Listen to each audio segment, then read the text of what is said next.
Last night, an old friend stopped by. Josh Johnson was brilliant, striking out 9 Braves in 6 innings, enough for a 2-1 win. Tonight, his new buddy gets the ball. That would be Mark Buehrle. Buehrle has the rotation's lowest ERA, and he does not tolerate standing around. So let's get moving. Marlins and Braves.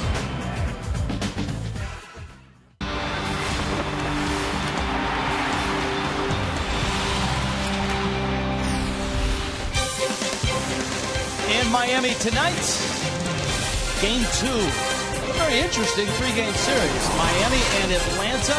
And the Marlins captured Game 1 last night, a 1-run win. This would be number 2. That would be the roof closed on Marlins Park. Come on inside. Spend a little part of your Tuesday night with us. Rich Waltz along with Tommy Hutton. The Marlins, I think, learned with the trade last night of Omar Infante and Anibal Sanchez, they can't control that.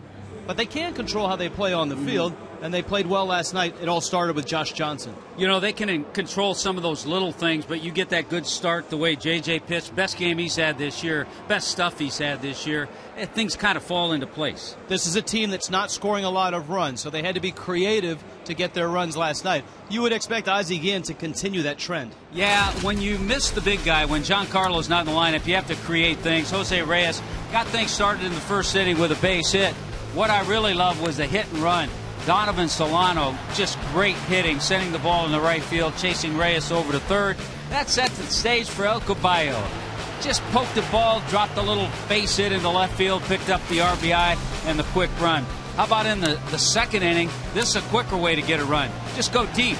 You don't expect it from Bonifacio. That's only his 3rd home run as a right-handed hitter, his 8th career home run. How about this? This didn't turn out to be a run, but a great play for Reyes to slap that ball by Chipper Jones at third. Another well-struck ball by Solano chasing Reyes over to third. So those were the good things to see, and you really hope to see more of that in this series and in more series to come. We are going to see 2 pitchers tonight who know what they're doing. In fact, career active win leaders, these guys are both in the top 7. Mark Buehrle gets the start. Their career numbers are very, very similar. How about this? Between Buehrle and Hudson, 359 career wins. When Mark Buehrle goes 7 or more innings this year, he's 8-2 with an ERA under 2. Tim Hudson, boy, what a great veteran he's been. He's 12-4 in his career against the Marlins and loves pitching here. Back on June 5th, a complete game, 11-0 shutout against the Marlins. They work quickly, they know what they're doing, and they're both excited to be pitching on email, Twitter, Tuesday. Oh, you gotta like the big fella throwing out the first pitch.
field. Craig Minervini, Cliff Floyd. Gentlemen.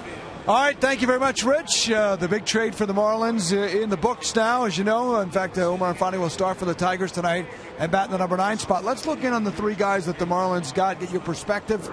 Some guys we've talked to today to get a little more insight. First, we start with the hard-throwing righty. Clocked him at 94 in his last start. Won a ball game, Major League level, against the White Sox the other day for Detroit. Yeah, saw him early in spring training. Really good stuff. He's big. He's strong. His fastball, like you said, is 95 to 98. Good curveball. Like his makeup. He has established the inner half of the plate, and once he does that and has the secondary pitches become, major league ready, he should be up here for a long time. Well, that's Turner. Now, one scout told me, with all the talk about Turner, who he thinks is going to be a number 3 starter at the very least, he thinks the immediate key here is going to be, believe it or not, this guy. He said he's major league ready. Not only a good left-handed bat, but a very good throwing arm. It's very intriguing. The Marlins do have John Buck under contract for another year. How this plays out. And, in fact, I was told that the Tigers would have called Brantley up in September this year. Yeah, well, you know what? When you get rid of 2 quality guys, as we got rid of in Anibal Sanchez and Omar Infante, you have to have Major League ready type players. And I think Brantley is a Major League ready type player. He has to learn the game a little bit. Calling the game is going to be probably his biggest challenge, but once he does that, he should be fine and ready to go. A little lower on the level, and it's only because he's in single A right now, is Brian Flynn, so it's a little bit harder to project, but I love what he sees. He was number 2 in strikeouts in the Tigers minor league chain this year. Yeah, well, you can't have enough lefties. I've talked about it numerous times. Big lefty, throws hard. I want him to come and sort of earn his way. I think lefties need to prove themselves, because the diamond doesn't. They don't. When you find a quality lefty, you hang on to him for a long time, and he can end up being a guy that the Marlins can be here for 10, 15 years. You never know. Lefty hitters have to prove themselves too. Well, lefty hitters definitely got to prove themselves against lefty pitchers. Oh. That's the key. All right, game 2 coming up for this NL East rivalry. Richie Tommy gets set for the call. Alex is with us too tonight on an email, Twitter Tuesday. Larry Beinfest in the 5th coming up on Fox Sports Florida.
This would be game 2 of the 3-game set. Marlins winners last night. Mark Buehrle getting ready to throw the ceremonial and actual first pitch. Buehrle an even record at 9-9, but look at the ERA in the low 3s. He works quickly, pinch a penny, brings you the first pitch. That would be a strike, says Laz Diaz. Working the dish tonight with Mike Estabrook, Tim Welke, and Paul Schreiber out on the bases. 0-1 pitch. Buehrle, big breaking ball. Michael Bourne pops it back into the seats. And count is 0-2.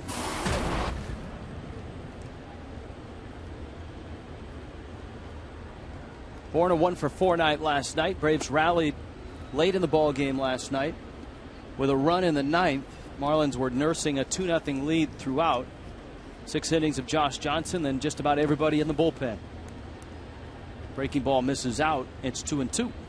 JJ, the finger feels a little better, though it still is irritated. It was a cut from the fingernail onto the cuticle. Yeah, and the word is he'll be fine to take his throws in between starts and be fine to make his next start, which right now is scheduled for Sunday against the Padres. Saturday starter Wade LeBlanc will face his former team, the San Diego Padres. That one fouled off of John Buck. Mark Buehrle a couple of times this year has faced the Braves, faced them in Atlanta back on May 16th, and then right back here on June 7th. Each time he pitched against the lefty Mike Minor, gave up 2 earned runs in one start, 4 earned runs in the other. The funny thing is, he won the start where he gave up 4 runs and lost the start where he gave up 2 runs. And each start he went 6 innings. And Buehrle does something that he rarely does. He walks the very first hitter of the game. He had walked just 19, and this is start number 20. SunTrust brings you the Braves lineup. You've seen Bourne. Now meet Martin Prado. Jason Hayward's behind him. Chipper Jones, Freddie Freeman, hot bats. Brian McCann getting the night off, so Dan Uggla slides up. David Ross does the catching. Paul Janisch at short. Hudson hits 9th. This will be a good matchup. Of course, Bourne with 28 stolen bases, a speedster. And then you have the great move of Mark Buehrle. And you've got Martin Prado at the plate. Prado 1 for 3 last night. Got him picked. Safe. He got in under the tag. El Caballo, Carlos Lee at first base, kind of stumbled a bit. And Buehrle's throw was high, and that saved Bourne from embarrassment. If the throw is down a little bit, Bourne is gone. He's back in the dugout. He's leaning, he's going. The throw is a little high, and by the time Lee gets the tag down, he's in there. He's quick. Bourne's real quick. And in watching that replay, Lee actually held his footing until he tried to make the tag. So that was on Buehrle. If Buehrle gets the throw down, he's got him. Prado having a very solid year. The fact that Bourne and Prado at the top of the order have been getting on base at right around a 350 clip all year has helped fuel the Braves offense. 2 300 hitters. Bourne hitting 300, Prado 307 coming into the game.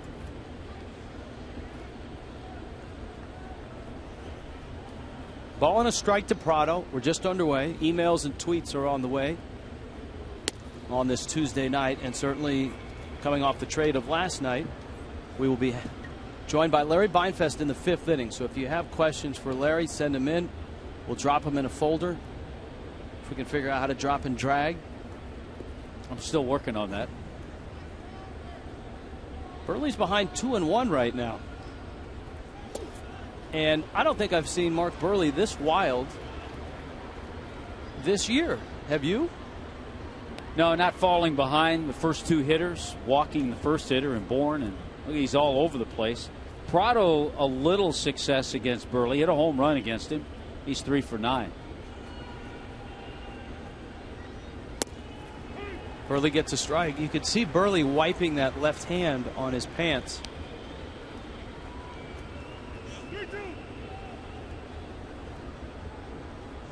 Got a pretty good sweat going. This has been a good place for Buehrle to pitch, too. He's pitched very well at Marlins Park. Ground ball, and it gets through Hanley into left field. An error on Hanley Ramirez, and the Braves are all set up. That had 5-4-3 written all over it.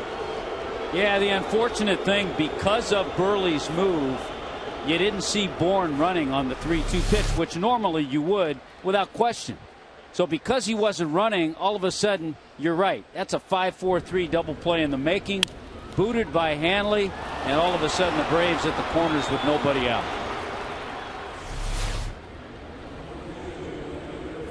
A walk, an E5, and here is Hayward.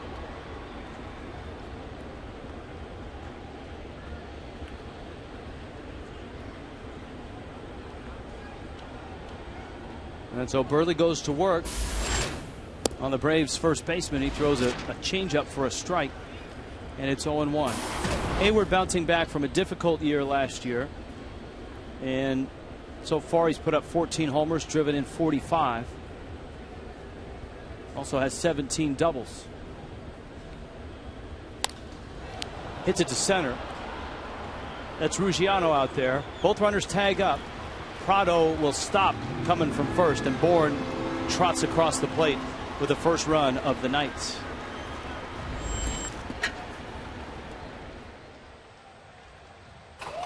Marlins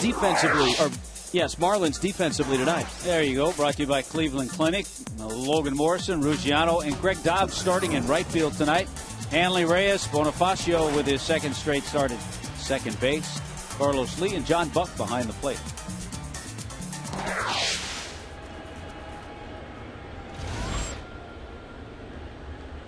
Chipper Jones now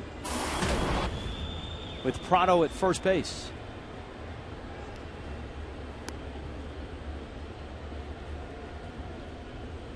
Jones a 1-for-4 night, and the one was an RBI hit in the ninth. He attested after the game and on Marlins Live how nasty Josh Johnson was in his 6 innings.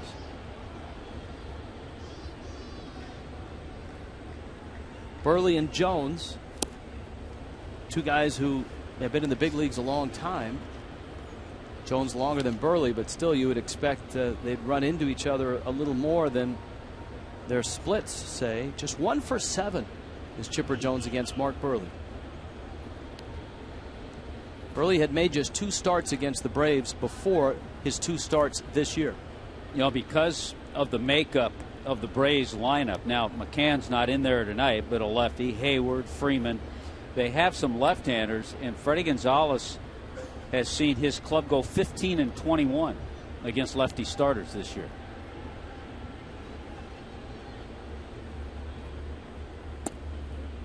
It's either lefty starters or Mondays that do the Braves in. I don't think the Braves have won a game on Monday yet this year. And that's pretty ridiculous because you try to figure out why, and there's no answer to that. 0-12.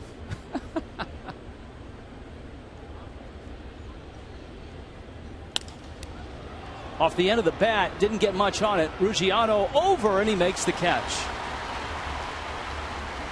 Justin Ruggiano made a nice running catch in last night's ball game, and he wanders far to his left there. He takes nice, easy strides, long strides, gets there, got a good jump. You know, and watching in this series, they get good jumps and cover a lot of ground. When the Braves go out there, Michael Bourne, he can cover a lot of territory. And this is a ballpark that really shows that off.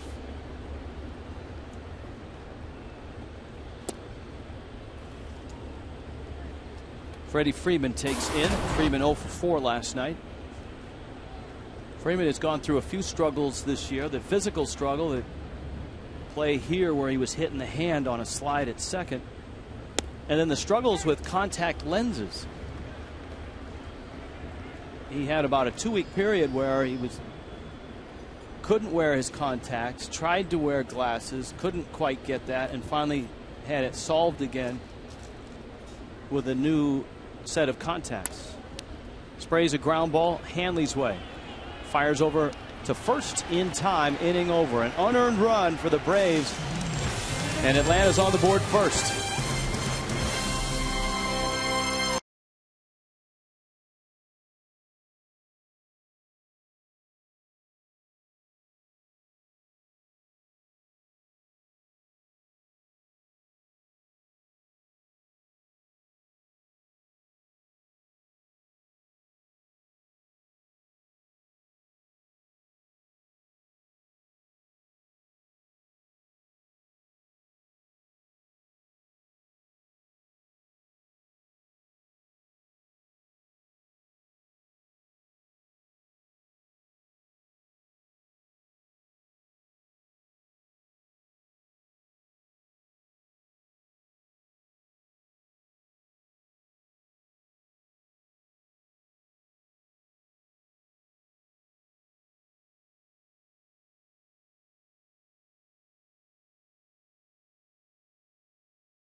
unearned run.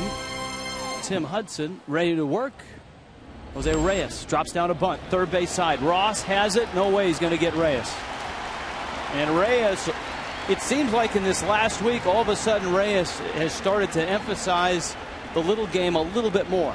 Boy, we saw him slap a bunt past Chipper Jones last night to get on base. We saw him start the game last night with a single. Just perfect execution, because you know they're thinking bunt, and it doesn't matter. He just dropped that one down beautifully. No chance at all for David Ross. And I think a lot of that has to do with Chipper Jones and his mobility at third base. We saw Reyes slap one by Chipper, as you noted.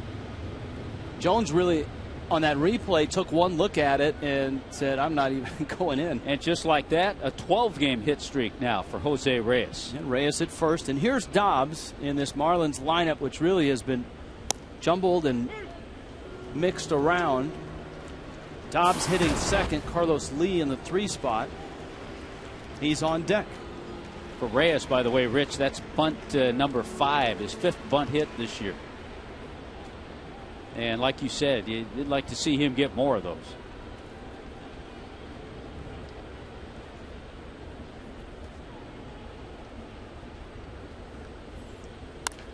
Breaking ball, ground ball. Uggla slides, high throw, out at second.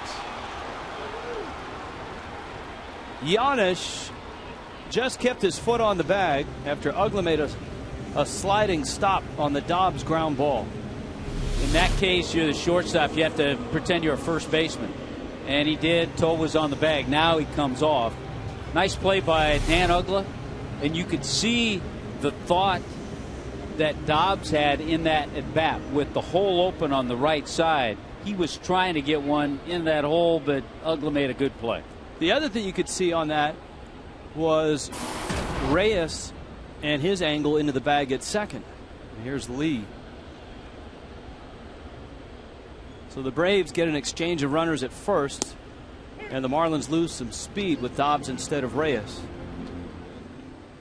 Career against Tim Hudson, 12 for 32. Only 3 strikeouts, and as we pointed out, Lee is a guy that doesn't strike out much. He's the toughest to strike out in the National League.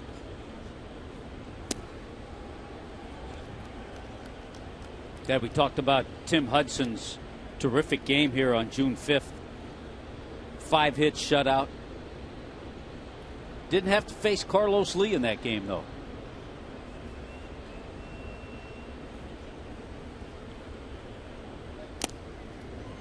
Lee fouls that one into the glove of David Ross.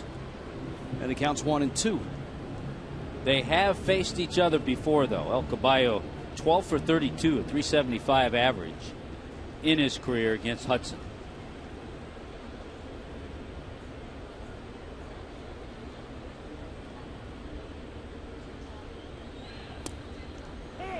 Got him.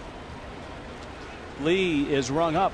Didn't like the call, but it looked like a pretty good breaking ball. SunTrust brings you the Marlins lineup.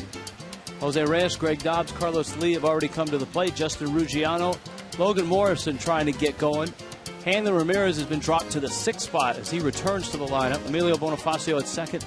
John Buck, the catcher. Mark Burley hits 9th.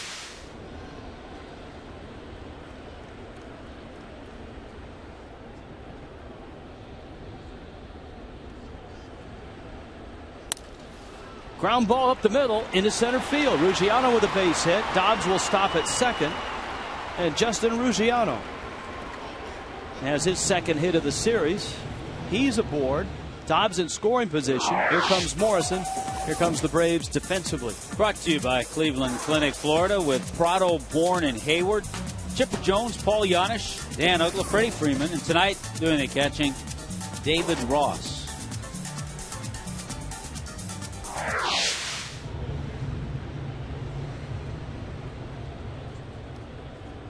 Morrison 0 for 3 in last night's ball game, and he has not fared well in his career against Tim Hudson.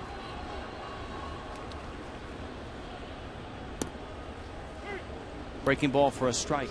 Got a couple of guys with streaks going now. We mentioned Jose Reyes 12-game streak. Ruggiano now 6-game streak with that base hit. We already have a lot of emails and tweets for Larry Beinfest. We're sorting through those. We'll get to some of yours shortly. Oh, 1 pitch. Morrison fouls one off his foot. Here's how you can reach us. You can do it by email. To do that, online, go to foxsportsflorida.com, click on Game Connect, and then scroll down and go to Ask the Broadcast, or on Twitter at FS Marlins, hashtag Trade Talk tonight. And the Marlins certainly are still involved in a lot of the trade rumors and a lot of the trade stories.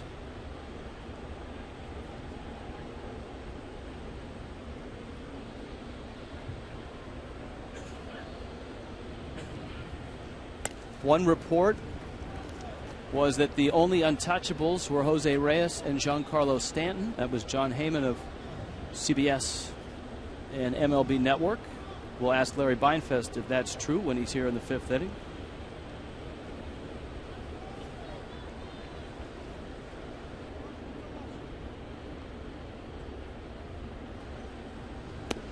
Hudson misses way outside. The count goes 2-2. Right now we've seen 2 veterans. We saw Mark Burley, maybe not as sharp as we've seen. The same can be said of Hudson, who, when he's on, Tim Hudson's only allowed 4 home runs this year. He gets that sinker working. His good slider keeps it down. It's hard to lift his pitches. Dobbs at second, Ruggiano at first. 2-2 to Morrison. And he flips it foul and out of play.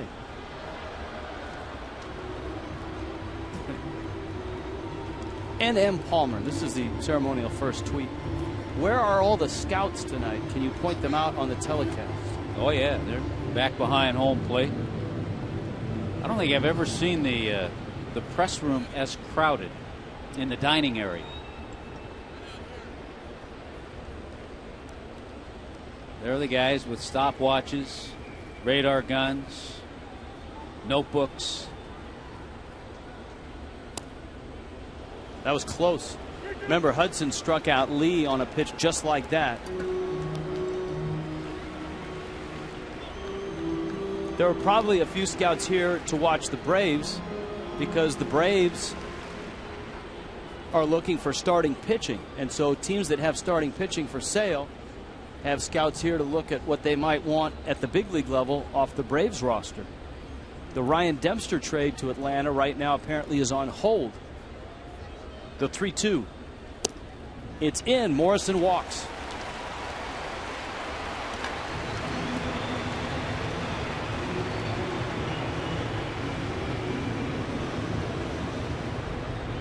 And now here is Hanley Ramirez, and Hanley Ramirez is probably the headline name right now, although Josh Johnson's name has been out there as well. But Hanley, who has been out with the infection in his hand after he punched a cooling fan in St. Louis. He had it stitched up plate after that, but did not take his medication, the antibiotics, to clear up any infection. The hand became infected. And so now Hanley returns, and in a big spot with the bags loaded. And Hanley hitting in the number 6 spot in the lineup for the first time this year. Had a good pitch to hit there and fouled it straight back. The Braves have handled Hanley Ramirez this year. Look at the numbers. 1 for 17.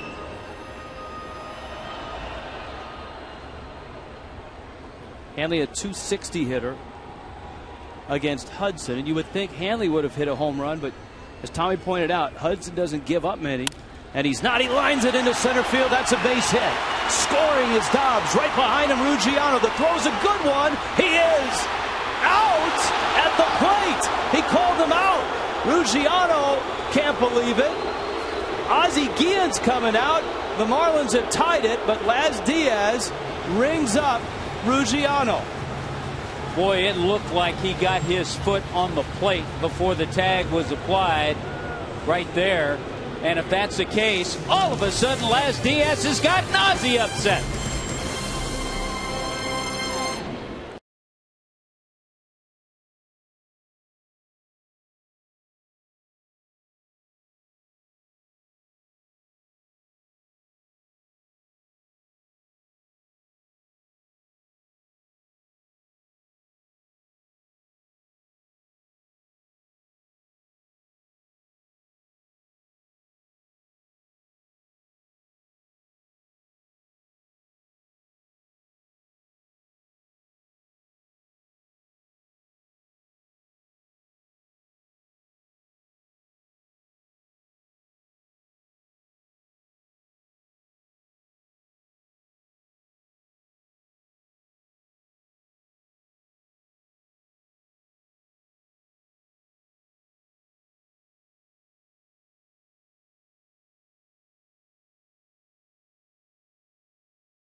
Brought to you by H.H. Gregg. Marlins Park, Mark Burley right back to work. And it's 1-1. Hanley Ramirez let one in and knocked one in. Coventry Healthcare second inning. You like to even up the ledger like that when you have the opportunity. That had to feel pretty good for Hanley. Dan Uggla, David Ross, Paul Janisch. It did not feel good for Justin Ruggiano on his slide across home plate. You saw Ruggiano popped up. He thought he'd scored. And here's a look. First of all, he has an opening. Ross leans out. There's the plate. It looked like he got tagged on the backside. Hard to really tell from that angle, but looked like he was safe. Better look. Watch the plate. Hey, boy, it's closer. A lot closer from that angle.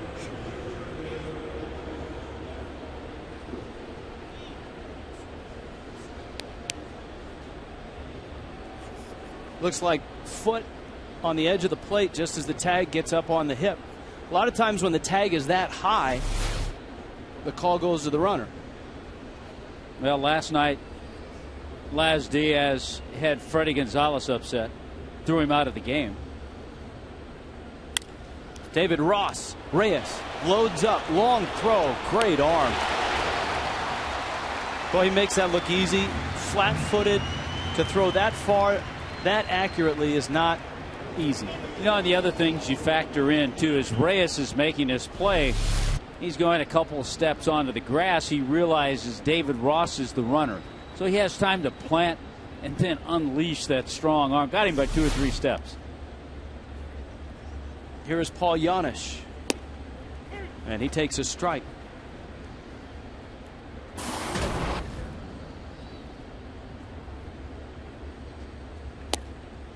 Taylor has a tweet. If the Marlins were to trade Hanley Ramirez, what do you think the Marlins could get back for him?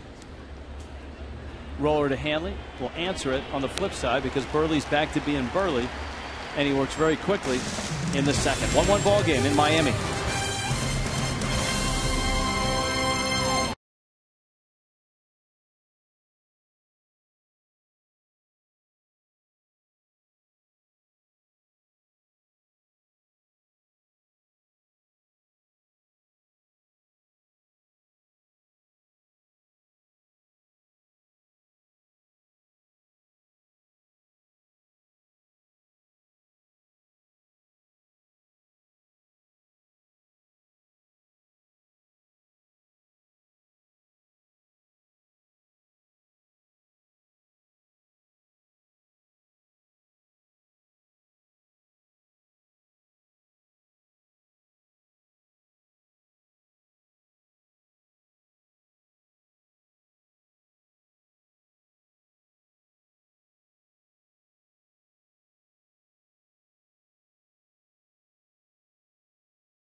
Healthcare of Florida. In Miami tonight, the Marlins and the Braves are underway. Mark Burley and Tim Hudson in a 1-1 game. Ozzie Guillen on the rail. A bang-bang play that went the Braves' way with Laz Diaz in the middle of things last night after a play that looked bang-bang, but after you watched it, it was a lot less than bang-bang. At first base went the Marlins' way last night. And Diaz ejected Freddie Gonzalez. Hudson, Bonifacio slaps it. Chipper can't get it away. And the Marlins have really exploited the lack of mobility by Chipper Jones in this series. Reyes already has 2 bunt hits, and Bonifacio puts one perfectly. You knew that after Reyes' bunt hit that Bonifacio had that on his mind. I'll tell you what, though, Rich, I'm not so sure it matters who's been playing third base. Yes, Chipper Jones is 40. His range, mobility isn't what it used to be, but those have been pretty good bunts. And you could test a lot of third basemen with those bunts. All right, with this part of the lineup up, you've got Buck and Burley. We'll see if Bonifacio is on the move. Hudson settles from the belt. Hammered down the left field line. That's a foul ball. Just foul. Boy, that'd have been fun to watch Bonifacio run, too. He was about 30 feet from second on his turn to third. Marlins are having some good cuts against Tim Hudson. And so that kind of tells you right now he's yet to put it together. He's not on the top of his game. He's pitched really well for the Braves this year on the road. 4-1 away from Turner Field with an ERA of 1.94. All right, the last tweet we had was from TJ. Wanted to know about Hanley's trade value because his name is involved with a lot of rumors. And his question was, what could the Marlins get back for a guy like Hanley Ramirez? You know, his value, I mean, this is not a rocket scientist to figure this out, isn't what it used to be. There's no question. But there are still teams, I think, who would take a chance on Hanley Ramirez. And I don't know if they would take a chance on him as a shortstop or a third baseman. So I think a little of the value in Hanley is that there is a possibility there are teams out there who might see him as a shortstop still. Oakland, one of those teams rumored to be kicking the tires. The Dodgers as a third baseman. And Blue Jays' name has surfaced too. Yeah, and the frustrating part about all of that is that when he was at the peak of his trade value, you didn't want to trade him. That's right. Hudson has come closer and closer to getting Bonifacio at first. One of the teams out there that has shown interest, at least as far as rumors, has been Boston. If Boston acquired Hanley, he would go to shortstop. Buck still at the plate. That'll be a good question. Save that in the back of your head for Larry Beinfest when he comes on. Oh, there's plenty of. I'm telling you, fans have already sent plenty of questions in for Larry. Buck pops that one up. Ugla out. Hayward in. Hayward calls him off and makes the catch.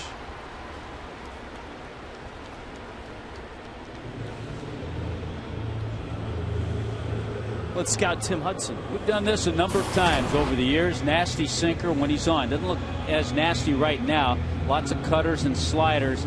And just all around a terrific athlete is Tim Hudson, 36 years old, out of Auburn. Burley now. Will Burley be bunting Bonifacio to second?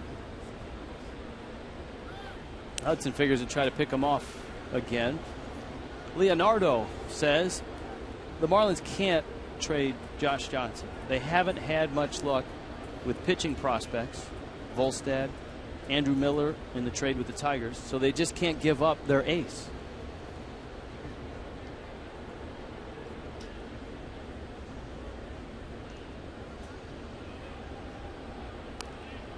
Burley pops it foul and out of play.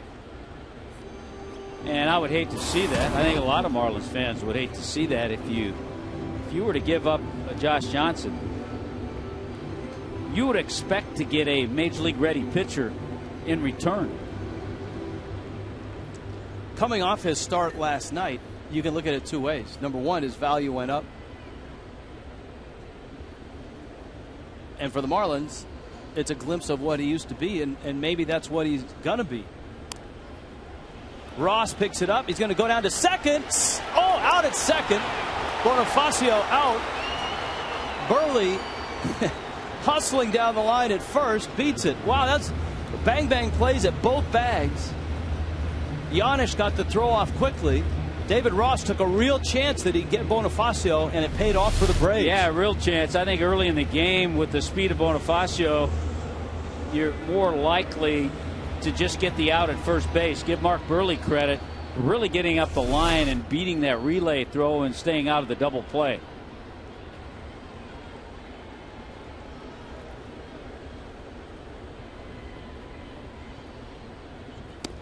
Reyes.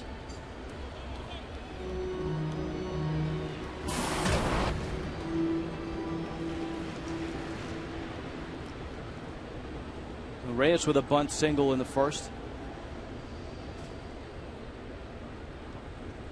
Andrew on Twitter wants to know who becomes the everyday second baseman with Infante gone.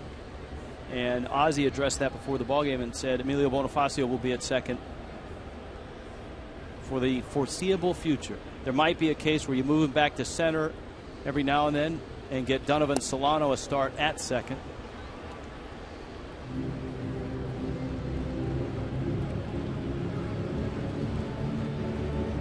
I think Bonifacio feels comfortable at second base. And he told me today it's going to take him a game or two to, start to get in the rhythm of playing second.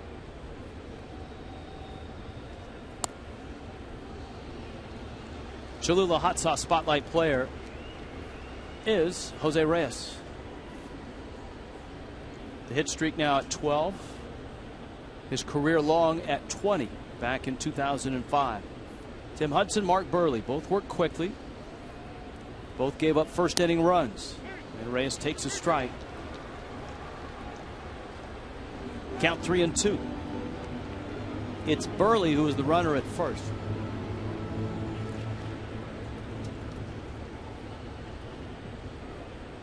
And he'll be on the move. Reyes right field, deep, and gone! Two-run shot. It just stayed fair. And a 3-1 Marlins lead.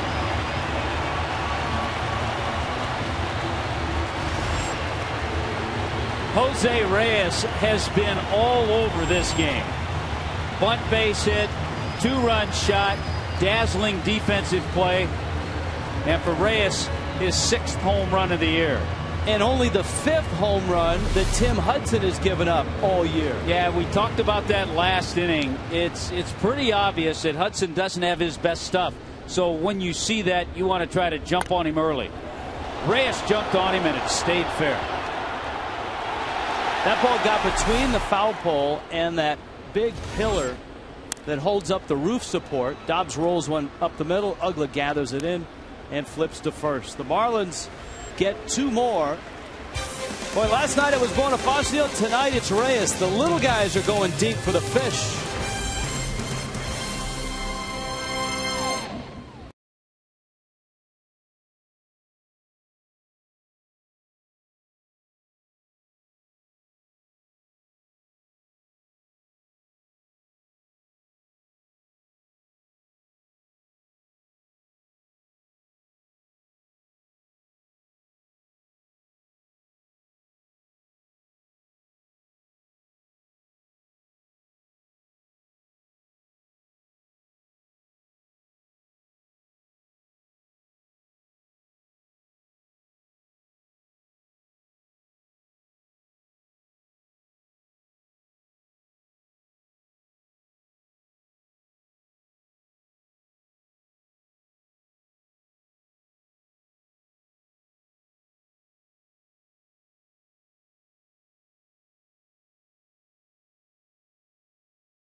By Toyota. Visit your local Toyota dealer today for great deals on Toyota vehicles. Toyota, moving forward. By AT&T, the nation's largest 4G network. AT&T, rethink possible. By Papa John's. For $10, get Papa John's new chicken Parmesan pizza. Or for $2 more, get any large pizza. And by Nissan. Get to Nissan for the biggest savings under the sun.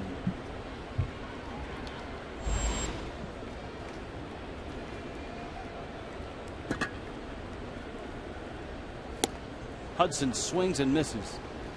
Want to get a tweet in, Rich, from Stephanie. Stephanie said their kids are coming to the game tomorrow as part of their camp. And she wanted to know if the roof would be opened or closed. I would say closed with the air conditioning on, especially on camp day. No longer will kids have to come out on a hot, humid afternoon for camp day. They can come relax tomorrow. Hudson flips a single into right. Let's check in with Allison Williams. A-Dub?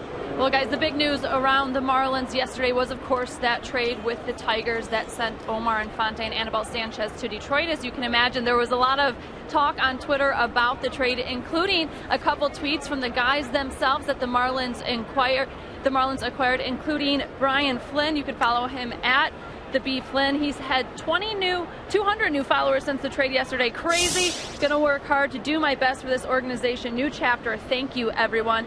Jacob Turner, who is at Jacob_Turner22, said, want to thank the Tigers for all the opportunities and all the fans for supporting me. Excited to be a Marlin and start a new chapter. The third player acquired in that trade, righty Rob Brantley, can be found on Twitter as well. He is at Rob_Brantley if you want to follow those guys and give them a welcome to the Marlins organization, as so many fans already have. Guys? All right, Allison, and to pick that up, one of the tweets from Mad Villain is Rob Brantley closer to being big league ready than Kyle Skipworth? Yes. By all accounts, from what we've heard, yes, Kyle Skipworth continues to struggle in Double-A, hitting right around the 200 mark. Lots and lots of strikeouts.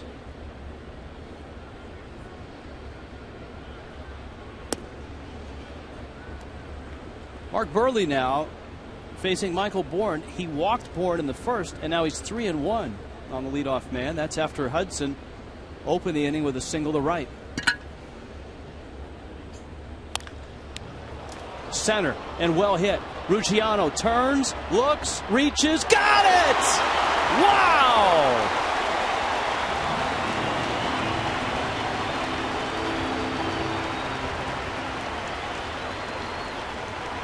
Justin Ruggiano going deep to center field. Boy, there is a lot of territory. And keep in mind, he's not playing deep because Bourne's the hitter.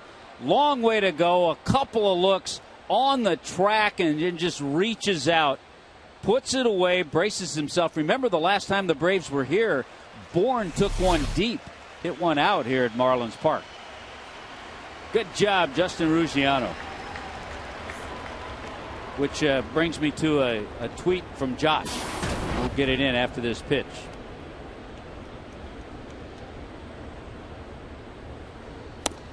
Josh wants to know, next year, do you see or can you foresee Logan Morrison playing at first base, Ruggiano in left field or center field, and Bonifacio at second base?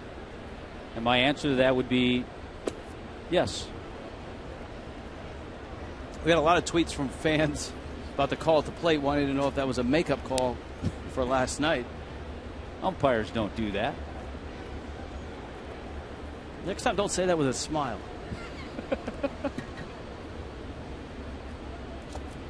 Otto takes down low.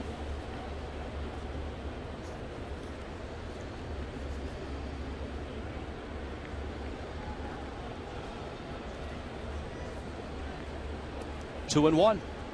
Brett heard a lot of trade talk with Hanley, JJ, and Bell. Why not trade someone like Buck or Nolasco?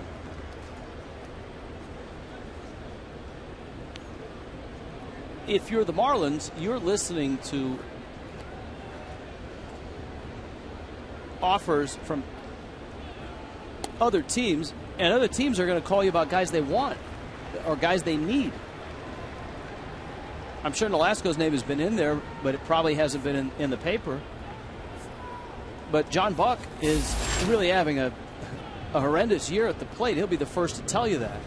And so he's not going to be on anybody's shopping list. looking at all the starts that Mark Buehrle has had this year, and this is his 20th of the year. He's walked 2 so far. He hasn't had a start this year where he's walked more than 2. So not quite around the plate with his normal stuff, nor is Tim Hudson.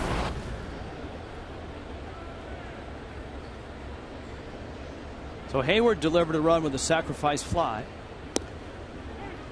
And Buehrle gets a strike. It's 0-1.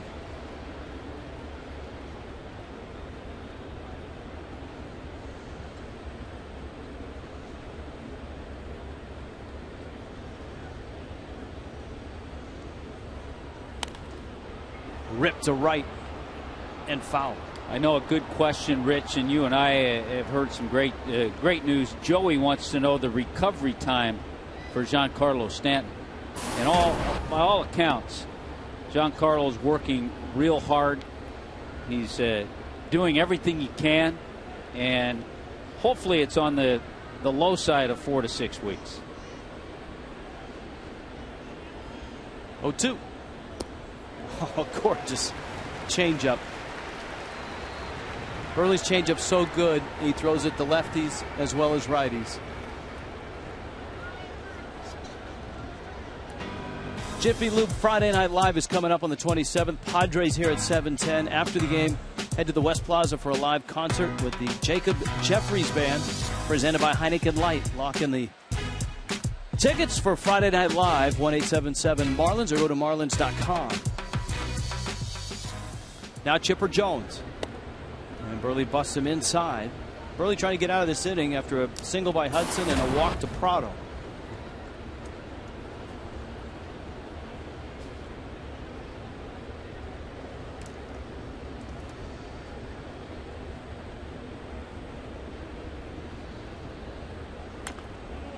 C.M. Coop. I don't think that's the former doctor, but that was C. Everett Coop. What do you think? Since Reyes isn't producing very much, how about leading Ruggiano off? Put Bonifacio second, put Reyes 6 or 7. Now, he said that. I'm not even going to answer that. Just let me laugh. Well, the timeline says 13 minutes ago, so I think that was just before the home run. Just let me laugh.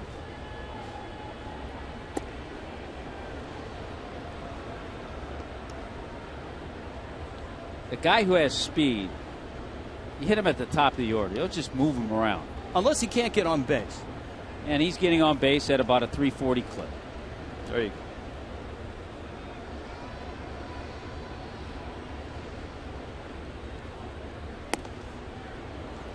Well, Buehrle, well, he's had a lot of 3-ball counts, more than we're used to seeing. 5 3-ball counts.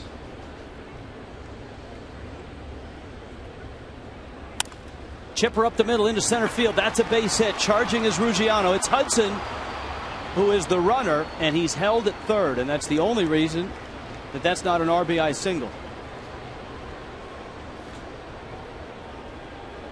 Yeah, just about anybody else is going to score on that with Ruggiano playing back. A lot of space out there. Look at how Buehrle tries to kick that right leg out to try to stop the ball. Ball got past him. And because, as you said, it was Hudson, he wasn't able to score. So Freeman with the bags loaded. Cliff has this question. Gabby Sanchez is hitting .295 in AAA. Would the Marlins include him in any trade? I think, and I guess the only answer to this would be if the Marlins don't have Gabby in their plans for next year. Now, if they do, it's a different story. But if they don't have Gabby in their plans, then he could be a piece involved in a trade.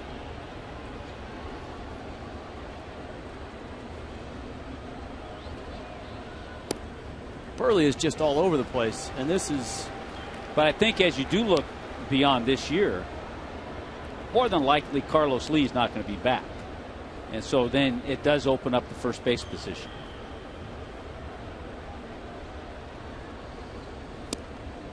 Freeman going after that fastball. Mark Buehrle's been all over the place in this ball game.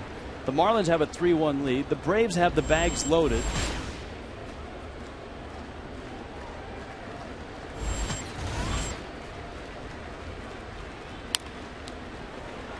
And Freeman cranks it foul. A couple of fastballs. Let's see if he goes to that changeup, the pitch that he struck Hayward out on.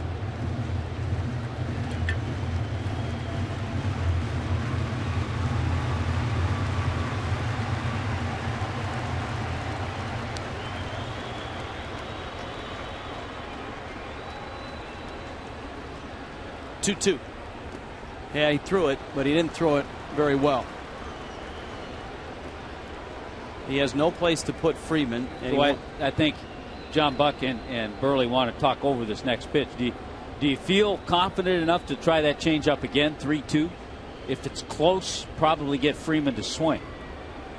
I've had a couple of emails from folks watching on televisions that are not in HD saying that the game is stretched out. Half of the scoreboard is cut out. Can you guys fix it at the ballpark? That actually here, I'll move it right over here. Here, we'll get it. Your television provider, your cable provider, is the one that does that. He missed, and he walks him, and a run comes across.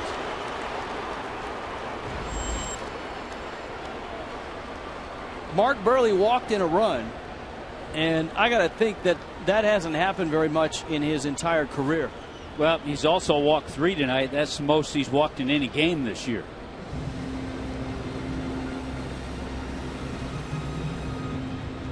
Randy St. Clair arrives at the mound.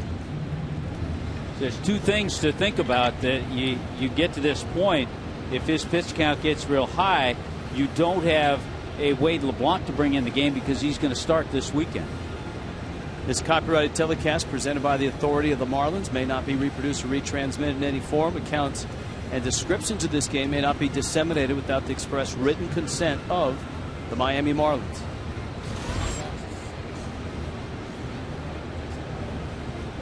So Burley facing Dan Uggla now. Bags are loaded. The Marlins lead is 1, 3-2. Uggla, a .342 career hitter with the bags loaded, a couple of slams. And he takes a big hack at a breaking ball. It's 0-1.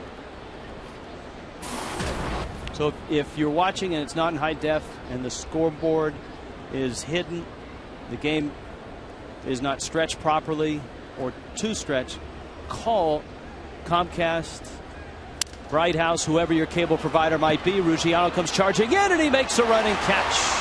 And that's it for the Braves. They get a run on a Mark Burley bases loaded walk. It's 3-2.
Neither Tim Hudson nor Mark Burley have been sharp in this one. In fact, Burley has been downright messy. He gave up a leadoff single to Hudson and then ended up walking him home when he walked Freddie Freeman. Let's check in with Craig Minervini. Craig? Rich, thank you very much. Pretty good news here for Giancarlo Stanton as he continues his rehab. He had the surgery just over 2 weeks ago, removing loose bodies in his right knee. He's been taking batting practice. Here he is again today. Very good early BP. And he also jogged in the outfield for the first time. He jogged from the left field line out to about the 386 mark and back 8 times. Feeling very good. The Marlins are still hoping to get him back on the short side of that 4 to 6 week program to come back, and that would mean somewhere on the 4-week mark, which would be less than 2 weeks if that all stays on schedule. But at least step one was jogging today, and he felt pretty good. Guys? Dan Uggla ventures out into the outfield grass and catches that pop-up.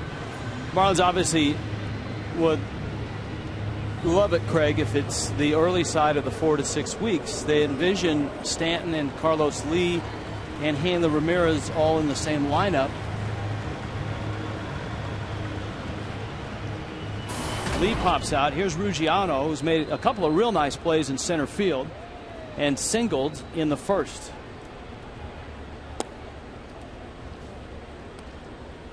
And while Burley has not been sharp, Hudson has given up 2 bunt hits, a couple other singles. That's a strike. And Reyes, a 2-run homer. Yeah, the 2 guys have had a lot to do with this game, Reyes and Ruggiano.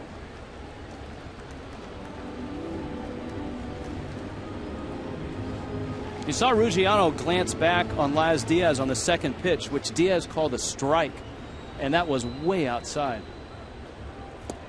Change up and a swing and a miss. That's one of those you could glance back. Yeah, depends on how you say it. You could glance back, you could say, I'm not so sure about that pitch, Laz. Plus, I was safe, too.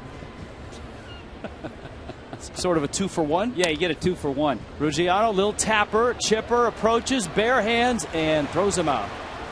Nice play by Chipper Jones. Boy, he's done that with the best of them for so many years. Corona Light wants you to find your beach this summer with the Marlins. Corona Light offering 31 lucky fans the chance to win 4 tickets and a $100 Marlins merchandise gift card. Visit your local participating Navarro Pharmacy and look for the Corona Light display for details on how to enter and win. Relax responsibly. Morrison now. Lomo walked back in the first.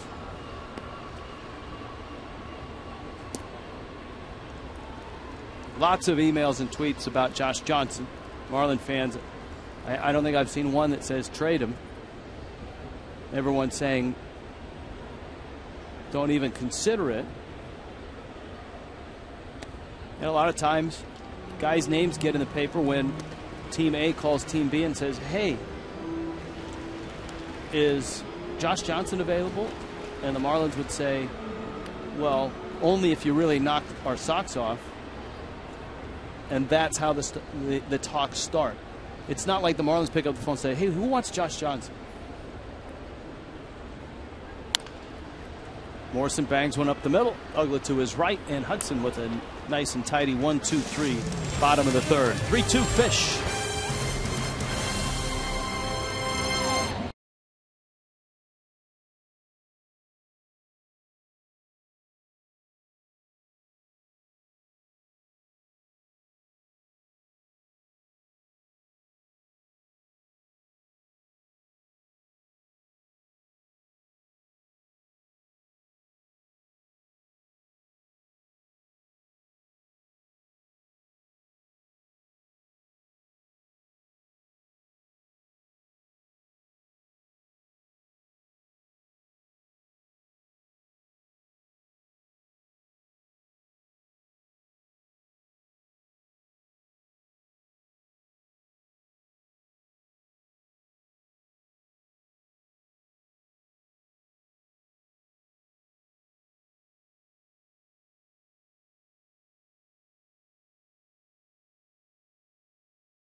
Trivia question brought to you by AT&T. Switch hitters. Who's the Marlins' all-time home run leader as a switch hitter?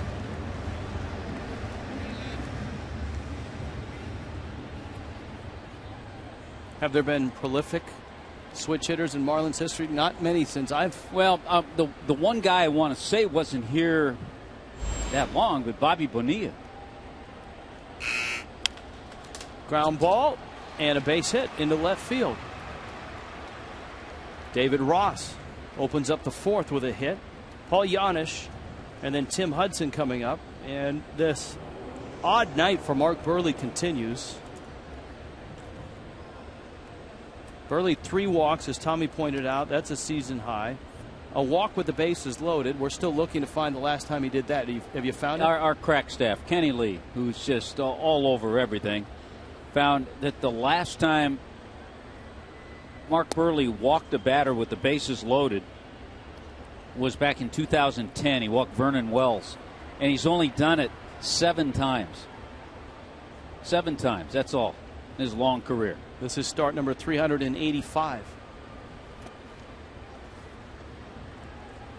Ball in the dirt to Janisch. And here's the other odd thing is he's fallen behind guys like Paul Janisch, 2-0, 3-1. Buehrle already is at 63 pitches.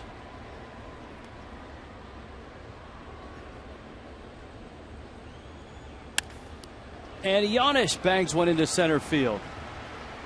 So Ross and Janisch have hits. And here comes Hudson in a perfect spot for him because he can now try to bunt these two guys 90 feet apiece. Let's check in with Allison Williams. A-Dub? Well, guys, earlier on Marlins Live, I let everybody know that Chipper Jones is officially now on Twitter. He's at RealCJ10, and he's also the topic of some tweets from Buster Olney. Buster is saying, I know Chipper has said he's retiring, but I wonder if some AL teams will quietly call to ask if he'd reconsider. Still a really good hitter. And Buster did follow that up by tweeting, for those responding to the Chipper tweet, I never suggested he would change his mind, only that AL teams might reach out to quietly ask. Interesting, guys. But see, that's Allison, that's exactly the point, because as we talked with JJ, a team will call the Braves and say, hey, is Chipper, what do you think about coming to the American League? And then suddenly the headline is Chipper and the White Sox in discussion. Chipper Jones has never been about the numbers. Chipper Jones is an Atlanta Brave, and he's not going to any American League team. Baseball, apple pie, Chevrolet, Chipper Jones. Is that what you're saying? He's going to retire. He's a man of his word. That's it. That's what they said about Brett Favre.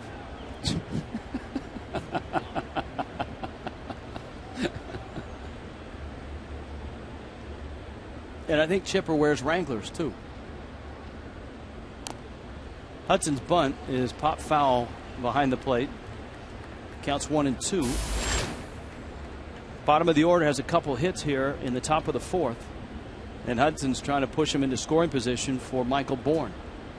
Yeah, the last time Mark Buehrle even walked 3 in a game, which he's done tonight, was last year. He was with the White Sox. Brandon tweets, hey, Rich, why don't the Marlins make your partner Tommy Hutton their hitting coach? There's the bunt. Buehrle gathers it in, goes to third, gets the out.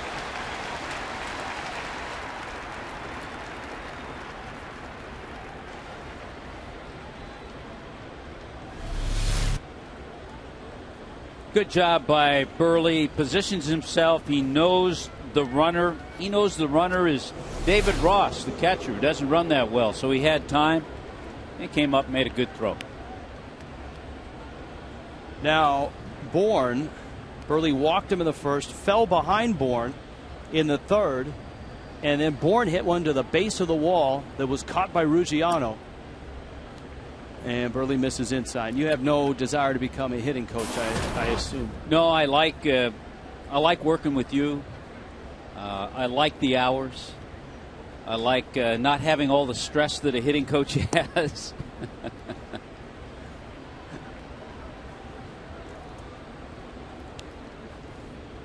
Many of the questions about trades and such we have lined up for Larry Beinfest. Now, Wade LeBlanc is in the bullpen, and he's throwing right now. Liner into left field. Morrison comes on and trapped it. The throw to third is not in time. Safe at third.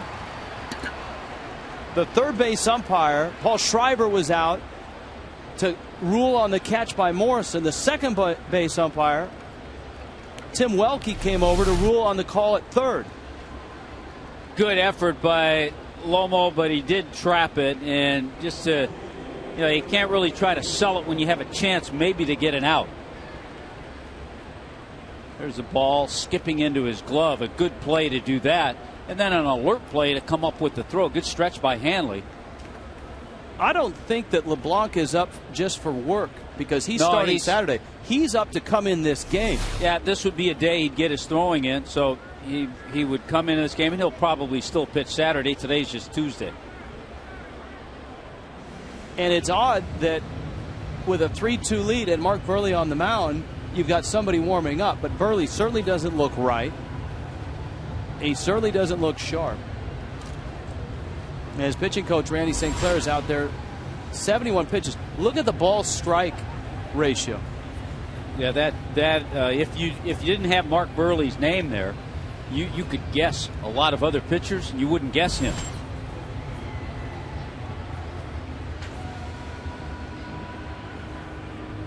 Sanchi. Tico standings. Marlins 11.5 back.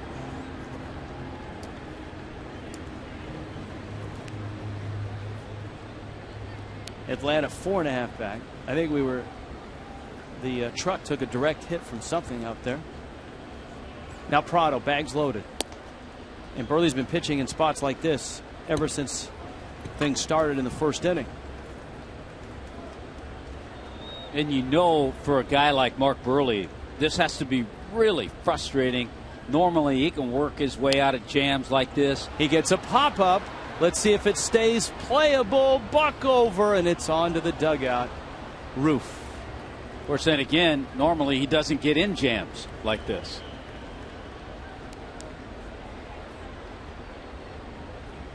Even in the games where he's been knocked around, and his ERA coming in was 3.29, so there haven't been many of those. Even in those games, he's not wild. He just gets hit.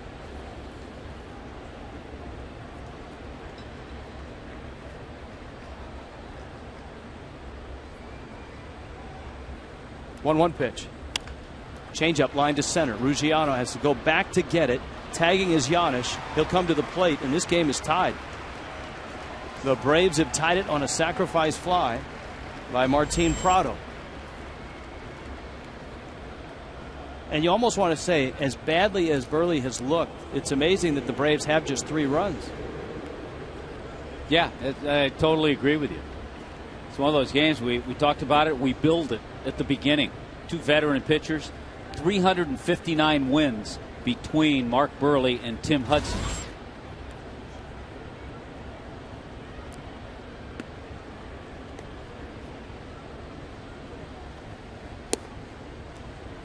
Buehrle misses in. Hayward, a guy that could break this tie with one swing, a sacrifice fly back in the first. He's got 14 home runs this season. And a breaking ball, he pulls it foul. Tough part now, if you have, which the Marlins do, have Wade LeBlanc warming up, if Buehrle gets through this inning, he'll probably go back out there. So you can't keep having LeBlanc warm up if your plans are to start him on Saturday.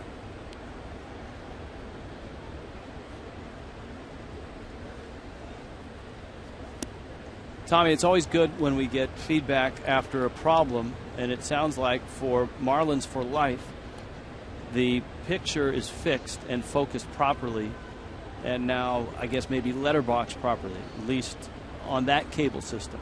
If you're experiencing difficulties, call your cable operator. That one is sent way up. I don't think I've seen a ball hit that far up into the upper deck, and Hayward just knocked one almost all the way up to the last row. And the count's 2-2. But for those that are watching, and it's not an HD set and an HD feed that's not letterboxed, so that you can see everything. That's not coming from us. Call your cable operator. Buck tried to frame it and hold it on the outside part. Burley missed, and the count's 3-2. BB&T brings you Fox Tracks. You can see pitch 5 was out.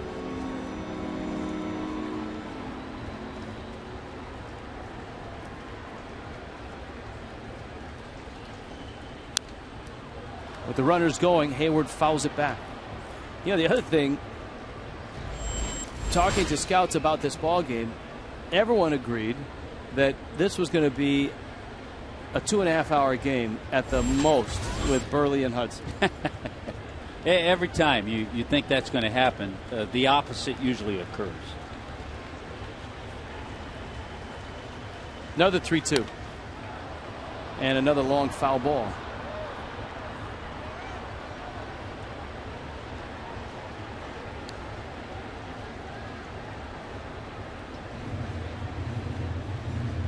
At FS Marlins, hashtag Trade Talk, Larry Beinfest here in the 5th. And we got lots of questions for him, believe me. And we're getting a lot of tweets that the picture on many sets that are not HD has been fixed. So thanks to all that have been patient with us, or actually with their cable getting provider. tweets from people up in Palm Beach County. Comcast is taking care of the problem.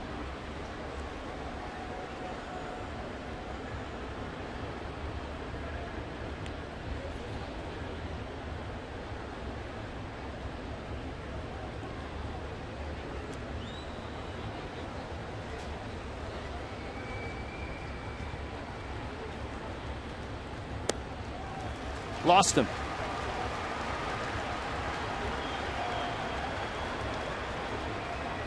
Well, if you're Ozzie Guillen, at what point do you pull the plug here on Mark Burley? Here's Chipper Jones. Jones has flied out and singled because the Braves are one swing away from a big hit and a lot of runs.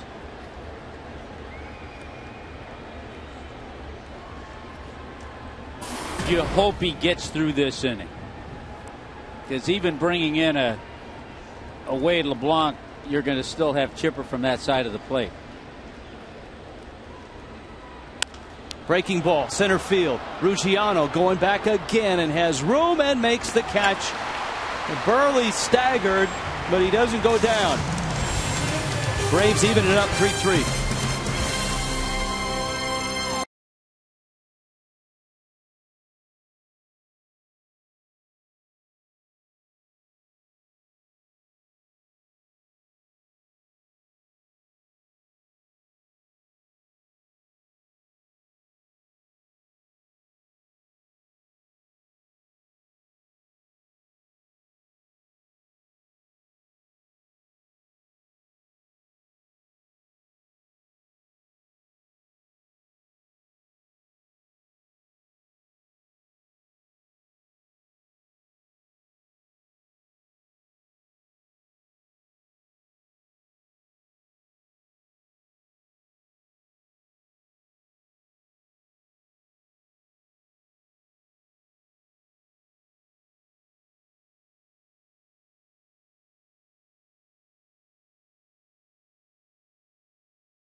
Is brought to you by the new summer menu at Burger King. Let's have a barbecue today. By Coventry Healthcare of Florida, lighting the way to better health. And by Bennett Auto Supply, our prices bring you in and our people bring you back.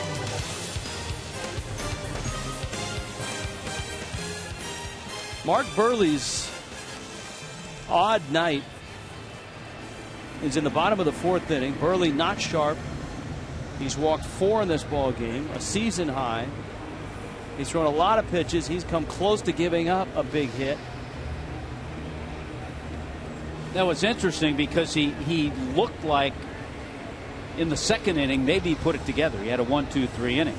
On the other hand, in the bottom of the third inning, it looked like Tim Hudson put things together. He had a nice 1-2-3 tidy inning.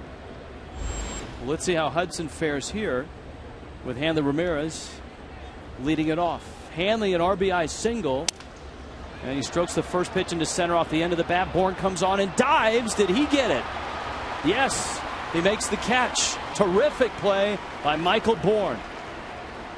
And he doesn't look like he's feeling too good after that catch. Boy, a great jump. His speed just covers a lot of ground. There's the backhand grab. The wrist is always in question when you make a play like that. Very nice job by Michael Bourne.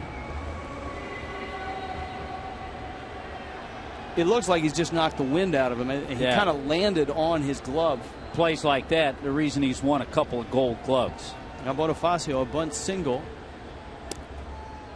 And he takes a strike. You got Chipper Jones about 10 feet on the grass at third. Freeman is in tight at first. Captain Freddie wants to know, Tommy, how many starts should Jacob Turner make at AAA before coming up to the big leagues? Ugla handles the Bonifacio roller and fires over to first. I think a lot of that depends on how he pitches, but that's one that I actually had in the back of my mind to ask Larry Heinfest.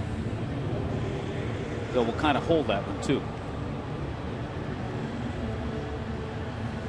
Fish fan wants to know who replaced Mark Burley with Reniel Pinto tonight. That's just not right. Pinto's still in Japan? I would doubt it, but I'm not sure.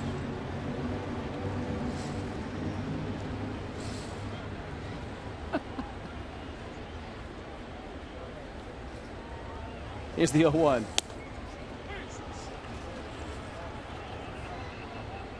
It's 0-2.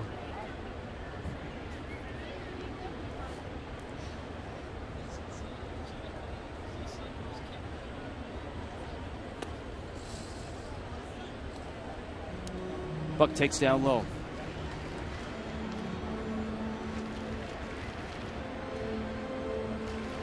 You have any more guesses than Bobby Bonilla on that switch hitter home run? Louis didn't hit that many. No. I know there's a switch hitter I'm not coming up with. I'm not thinking of. Hey, but wow, about Devon White. And it's not Louis, right? It's not Louis.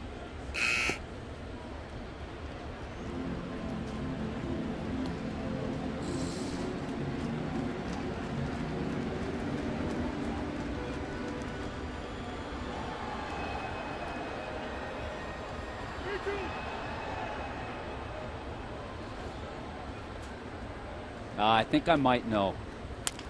3-2, Tapper towards short. Giannis charges, has it, and makes the play. I think they called him the Big O. You're a smart guy, Tommy Hutton.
And Marlins, Rich Waltz along with Tommy Hutton, and joining us now, Marlins President of Baseball Operations, Larry Beinfest. We saw an awful lot of you in your press conference last night after the trade with Anibal Sanchez heading to Detroit. We saw Omar Infante get his first at bat of the night tonight for the Tigers. I guess let's start with Jacob Turner. Your plans for him. A lot of fans want to know, when will they see the guy who many people felt was the top guy that the Marlins got from the Tigers? Well, let me start. This is the first time in the booth with you guys. This is an awesome view. It's pretty nice up here. Yeah, I like this, don't you? I do a lot. Yeah. No, it looks good. You can come in any time, Larry. Thank you. Is it really your first time up here? I think so. Yeah. I'm lay low. Now I'm a TV guy, though. I was on last night. I'm on tonight. I'm on Showtime. I'm on all the time. Anyway, get back to business. Yeah, let's just take a step back for a second and talk about why we made a trade. And the bottom line is the team wasn't performing up to our expectations. I don't think up to the abilities of the guys that we had on this team. And, it was time to make a move. I mean, we weren't winning with the current group, so, let's do a little bit of restructuring and bring in some new people and see if we can improve things. And that was the bottom line. And we had to trade very good players. And the players we got back, when you start with Jacob Turner, one of the most heralded young pitchers in the game. You have to give up good people, but we're real happy to have him. He will be here in short order. Our plan is not to pitch him in AAA. I know I'm rambling on. I'm excited. But he'll be here. Brantley, we see as a major league catcher, very close. And, we're happy with what we got back. Unfortunately, we had to make a move. So you said Now let's rewind. Yeah, you said your plan is not to pitch him in AAA. Not for very long. We brought him to be a major league pitcher. Okay. And that was the impetus of the trade. He was pitching in the rotation for the Tigers. And, we thought it'd probably be best for just kind of, break himself in AAA, get to know our organization, and eventually he'll be here again. Maybe I didn't say it right because I was rambling on, and in that this is a major league pitcher. He's major league ready, and he will be in this rotation. David Ross takes a breaking ball, and it misses up. So a lot of fans want to know, are the Marlins trading for the future, or are they trading for this season? I think we're trading to win, and for this season and the future. And I think that there was some speculation, and rightfully so, that, well, is this a white flag or is this a sell or whatever? No, this was about a team that we put together this winter and came out of spring training with not winning enough games. And let's change it up. Let's try a different mix and see if we can win more games. And you look at the talent out on the field, and Mark has struggled a little bit tonight, but he's just been awesome for us all year. This team can win games. Why it wasn't winning games, we're still scratching our head, but we could have just waited and said, hey, things are going to get better, but it kept going, and it wasn't getting better. So that begs the question then, is that the first of many moves? Is that the move? Will there be more to come in the next few days? I think we'll find out a week from now. The phones are ringing, though, right? Oh, the phones are ringing both directions, which is normal, really, Tommy. This time of year, you got to be on the phone and doing your work and trying to gather information and throw around ideas. So that's normal. The way I couched it last night, if something makes sense, then yeah, there'll be another trade. And if it doesn't make sense for us, then there may not be another trade. And Jeffrey's always been real supportive, in terms of let's not make a trade just to make a trade. It's got to make sense for us. And that's the mode we're in right now. But if there's some things out there, absolutely we're going to look at it before next Tuesday. All of a sudden, Mark Burley has changed back into Mark Burley. A 1-2-3, fifth inning. Larry Beinfest returns, and so will we in the Subway fifth.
It looks like the end of the line for Mark Burley. We'll get to that in a moment. First, let's answer the trivia question. I think Tommy had it with the big O. The big O. I had to reach back a little further in Marlins history to come up with this one. Marlins all-time home runs as a switch hitter. 25 home runs for Orestes Destrade. Now here is Scott Cousins, and he hits for Burley. The Marlins also today activated or brought up Brian Peterson and left-handed pitcher Dan Jennings. So Cousins now hits here in the bottom of the fifth, then Jose Reyes and Greg Dobbs. Larry Beinfest is with us. We're talking this. Petey with a new haircut. He must have stopped by Hugo's spot. You ever had your hair cut by Hugo? I don't have a lot of hair to cut, so I don't need to go to Hugo, and I think I may have less a week from now, but who knows? Tim Hudson facing Cousins. And Cousins turns on one. Freeman picks it up, steps on the bag. Josh Johnson's name has been in the papers, I think, over the last 24 hours. Johnson's name has been out there more than over the last 2 weeks. A lot of fans want to know, are the Marlins shopping Josh Johnson? Is there a good possibility he'll be traded? It's a rumor like anything else, Rich. And is it fair to say that we have a bunch of rumors out there right now? Yes, because we kind of opened it up yesterday, the trading season, if you want to call it, and we're aggressive and showed that we would make a move. So now maybe the marketplace is responding and say, hey, Marlins have a lot of good players. Maybe they're going to talk about some other guys. So I think it's natural for us to be included in that. I'm not going to talk about JJ per se. The only thing I will say about JJ is I thought he looked terrific last night. He really looked like JJ, and unfortunately was a little curtailed because of that skin irritation, but he was outstanding. So I think over the next 6 to 7 days, our fans should be accustomed to a lot of Marlin rumors because we did make a move. We have good players that are desirable, and we've made a lot of trades over the years. Hanley, his name's out there all the time, with a lot of different teams. You hear his name associated in rumors with many teams. Again, it's that time of the year, Tommy, and I think that our reputation in the game is that we're open and we'll look at things within reason, and if something makes sense, we'll follow the path and see if it comes to fruition. But again, I mean, it's only natural now. Maybe what happened yesterday and the disappointment surrounding the team that we're 6 games under 500 and we've struggled and we're disappointed, and maybe we want to make some changes and people are interested, and that's what's going on. And that's the reality. If you're 6 games over and in the race, the phone calls are different. You guys are making calls inquiring about a piece that maybe your manager needs. I think we've made that preemptive move with Carlos Lee. He's done a fine job for us. We thought maybe it might start the team a little bit, maybe show some confidence in the team, and they would take off. And boy, it's been a struggle all year. Whether it's Carlos Lee or Petey or whoever it is, we just haven't clicked. We haven't gotten the guys when they get in the scoring position, and just the momentum of May is just completely lost, and it doesn't look like, at least to this point, that spark was going to come back anytime soon. Larry, a lot of fans that I run into ask about these two guys who were certainly one was a Rookie of the Year, one an All-Star, and they're both in AAA now. Gabby Sanchez and Chris Coghlan. What is their status right now? I know them well. Tommy, I think in both their cases, a little bit different. Cogs had that long layoff with the knee. I think he was very rusty when we saw him earlier in the year and tried to play him off the bench. He just needed at-bats, and he's hovering around 300 and starting to look like Chris Coghlan. And then Gabby, I can't tell you exactly what happened after the first half last year, but he struggled. And he continued to struggle. So I think he just needed to get his stroke, and he's getting it back in AAA and looking good also. So if there's opportunity for those guys to come back, they're certainly not forgotten. I think they're very good talents. They're facing the challenges right now in AAA, and we'll see what happens. But we've had some guys that have come up and performed, like Ruggiano, and they're going to continue to get opportunity. See, I like this is great stuff, because Larry Beinfest sitting between us talking about trades, and his cell phone just rang. And I assume you want me to get that for you, Larry? Whatever. I'll tell you who it is. If it says Katie Beinfest, then I'm in trouble. It's my son, Mitchell Beinfest. Okay. But he probably wants to know who we're trading. He might, yeah. Mitch is on top of things. 2 outs, Dobbs at the plate, and he pulls one. Freeman reaches for it. You got time for another half inning? No problem. Because new pitcher coming in, you're working quickly. We want him to work quickly. I just got to return Mitch's call. Attaboy. We'll see you at 90.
Jones.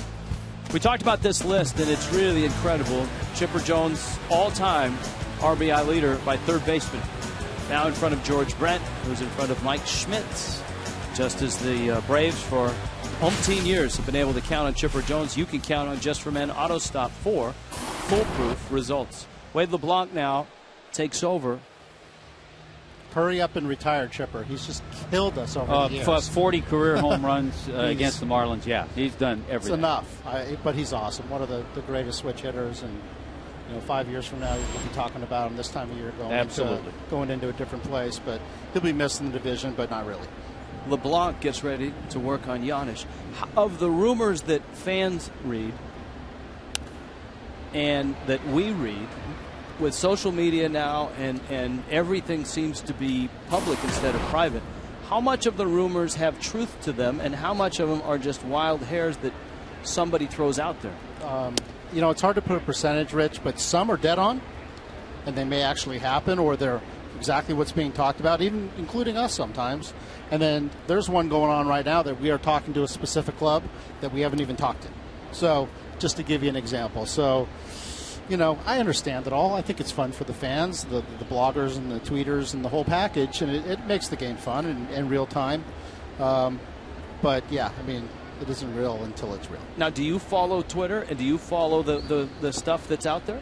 I do some of it. I have the TV on, and I have my computer on, and I have my cell phone going, and we'll check some of it. But I kind of sometimes get tunnel vision with the real thing, which is calling other clubs or meeting with our own people and talking about real money and real situations. And you can't get too wrapped up in the public part of it, although it is fun to read and watch. Does that affect the way you do business? Has it changed the way you do business when you first became a general manager in Montreal? No question about it. I was kidding with Dave Dombrowski when we were finishing this deal, because when I was on the bus with you guys leaving Pittsburgh, I was texting Dave because I couldn't talk. And you didn't tell us, did you? So, well, I have to wait till I get on camera. I'm a TV guy now. But yeah, there's some utility in that. I was able to do some business with Dave and to talk about some concepts or some things that we needed to follow up on as we started to put this deal together. And we did it via text from the bus from Pittsburgh to the airport and then ultimately to home. I got Sunday night. A great tweet here. Rich will get a kick out. You'll get a kick out of this one. It's from Carlos. Carlos says, "What is Larry Beinfest saying on FS Marlins? I'm at a bar with no audio." Well, if we tell him what he's saying, he still won't hear it. So, text, tweet him back. We'll tweet him back. Yeah. Are you? I heard a discussion, Larry, about the. Are you fine with the July 31st? I know there has been discussion in the past of extending it a little further. Are you fine with the July 31st date? I am definitely fine with July 31st. I've been in those discussions at the GM meetings, and I think that 4 months of the season is plenty to make a decision to define what you are and to just either do whatever you're going to do and then move on. I think moving it back is just prolonging making a decision, which when you're in this game, you're paid to make decisions, and hopefully good ones. 4 months is enough. Make a decision to move on. Mad Villain wants to know, any chance that you'll see Brantley in the big leagues before September? There's always a chance, sure. We need to. He just flew into New Orleans today. I don't think he's in the lineup tonight because they were getting in late, both he and Turner. But sure, I wouldn't rule anything out, and we'll see where we're at when we get to September. But let's get him in a Marlin uniform down in the minor leagues in New Orleans. Let's get him catching. We can evaluate where he is. So, our report on him, just to give you guys an idea, offensive upside, he's performed very well offensive, left-handed hitter, leadership abilities behind the plate, which is something that we like. And he needs a few little things he needs to clean up defensively, which is not unusual for a prospect. They don't come perfect when they come to the big leagues. And we'll work on those things defensively, and then he should be good and ready to go. Michael Bourne rolls it to first. Carlos Lee gets to the bag. Larry Beinfest, thanks for your candor. Thanks for coming by. Thank you, guys. Thanks for having me. Thanks, Larry. And I expect in about a week or so we'll have you back on. We'll do a whole review show. Maybe a couple of days. I'm a TV guy. Yes, you are now. 3-3.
are here. Fill up with 8 gallons or more of Chevron with Techron gasoline from now until the end of the season and get a voucher for a 50% discount off select Marlins 2012 Wednesday home game tickets.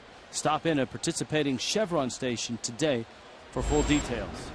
Now a 3-3 ball game hits the bottom of the 6th inning. Burley is gone. Hudson remains. Carlos Lee, Justin Ruggiano, and Logan Morrison due up. And all of a sudden, Rich, Tim Hudson's retired 10 in a row. That coming after the Jose Reyes 2-run homer. We got an interesting tweet about the Reyes homer from a fan wanting to know, was Reyes hot dogging when he stood at the plate, or was he just waiting to see if the ball was fair or foul? We actually had a real good look at Reyes with Foxmo, and we'll show it to you in a moment. Watch Reyes as he hit it. Pitch is up, but it's in. A lot of times you hook a ball like that. See, right there he stops. And if it was a little, it was little. But I think mostly he was seeing. Even Hudson's leaning. Look at Hudson leaning. He's not sure. Everybody's not sure. Everybody's looking. Ross isn't sure. Reyes isn't sure. The umpire isn't sure. And remember, the ball went between. That's a great shot. Look at Laz Diaz. He's going, hey, let me get in front of you, Jose.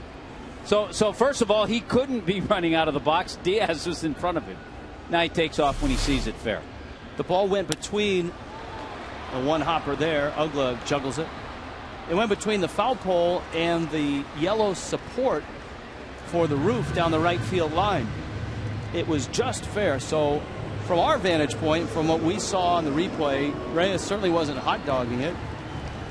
He knew it was going to be either a foul ball or a home run. He just wasn't sure, and neither did David Ross, and neither did Laz Diaz. So I hope that answers your question.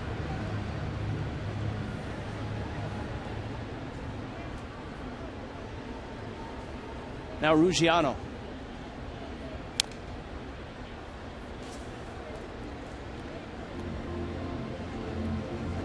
Ruggiano tonight has singled and bounced out.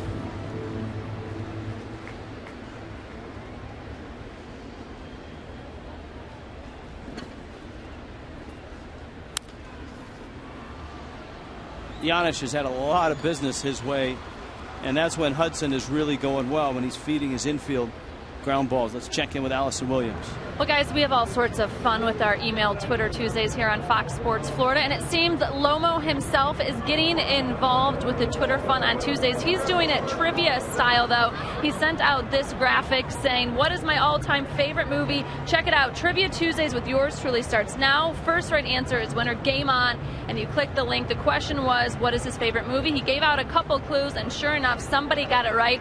It was Grandma's Boy of all movies. That is his favorite. And the winner got a free Lomo signed t-shirt, and it's something that he's thinking about doing every Tuesday. So keep an eye on him on Twitter if you want to get involved in the Tuesday trivia with Lomo. Guys. Well, Lomo had a great talking to him today a little bit about it. A great meeting with George Brett in Kansas City during the All-Star break.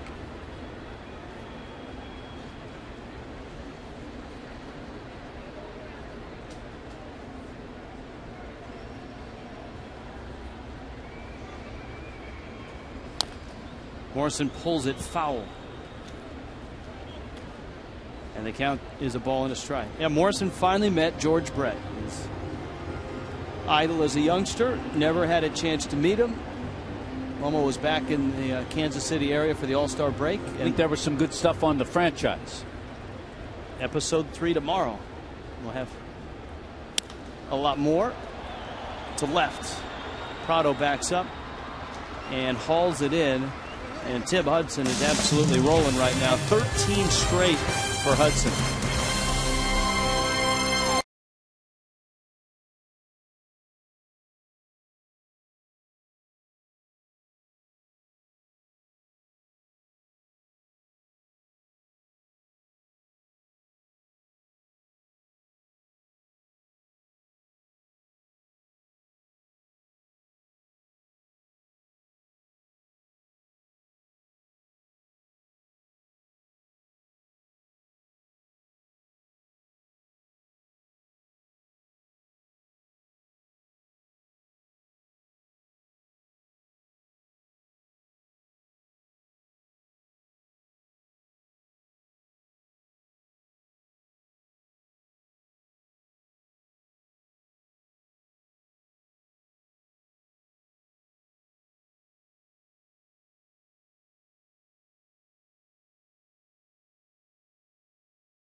en SAP por Toyota.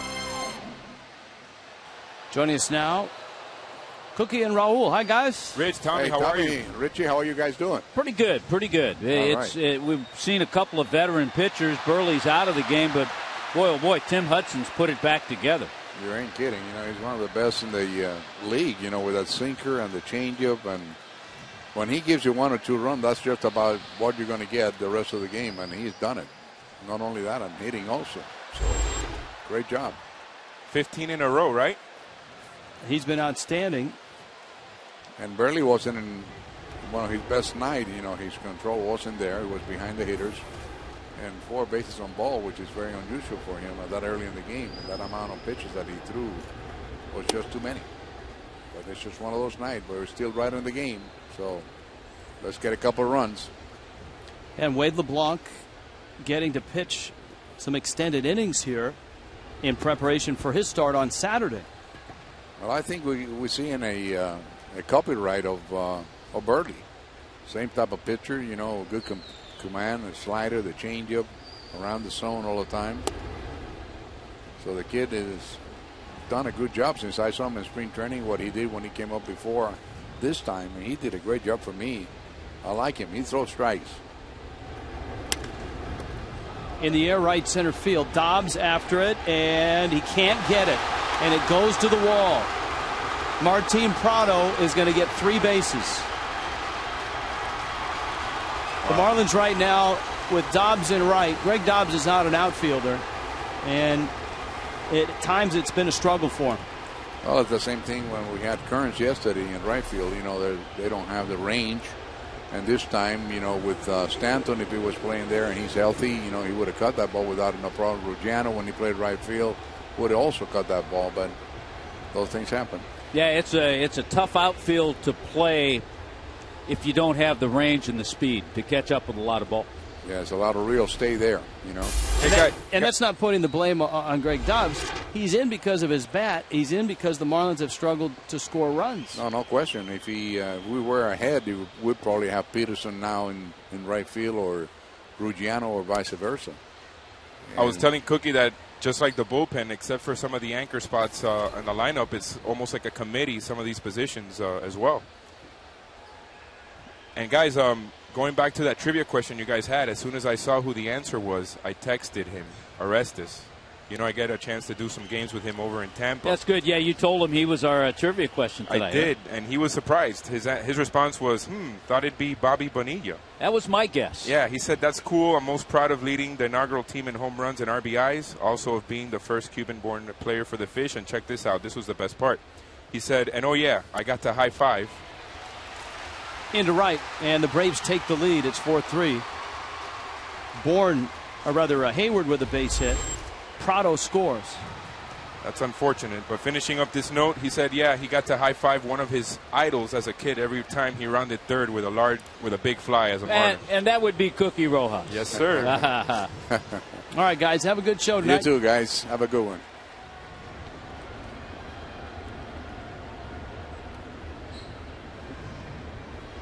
Chipper Jones now. Well, believe it or not, that is the first run that Wade LeBlanc has allowed since coming up to the ball club. LeBlanc has him picked off. Reyes with the tag, and Hayward is out. So it's a pickoff and a caught stealing. Whole question, who's going to win the National League East? Braves right now are the leaders in the clubhouse. Surprised that the Nationals have only 13% of the vote. Yeah, it's really interesting. I was looking at some numbers today, and the teams that are playing well in the division, you're gonna win most likely. And right now, the Nationals are blowing everybody away in the division. They're 23-14 in the National League East. The Braves are 17-16. The Mets are 19-18. The Marlins are 15-15. The Philadelphia Phillies are 11-22 against the National League East. LeBlanc with a changeup, and Jones takes it for a ball. It's 2-1. Chipper singled in the third. Atlanta 4 runs, 7 hits. The Marlins 3 runs, 5 hits. The difference in this game right now, the fact that Tim Hudson was able to get it together and Mark Buehrle was unable to do so. Hudson has retired 13 straight ever since Reyes hit the 2-run homer in the second. Buehrle left after the 5th inning. And 9 of those 13, Rich, have been on the ground. So that tells you that Hudson's back on his game.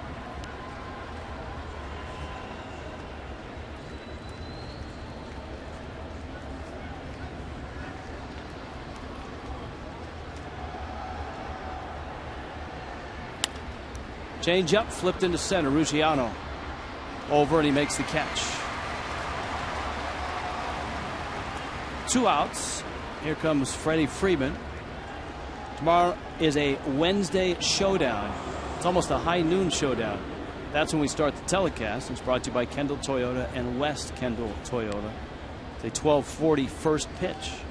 See, we could think of some great old Western showdown music to play for the opening of the game tomorrow.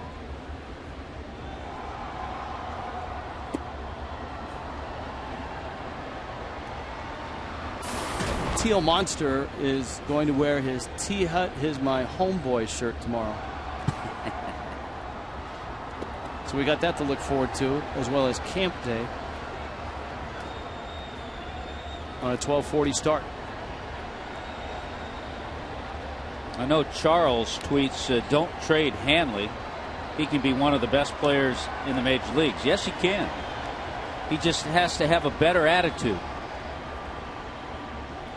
Well, what do you say to that? What do you do to give Hanley a better attitude? He should have a better attitude. He's playing in the major leagues. He's in a new ballpark. And he's been around for a while. Hanley's not a young kid.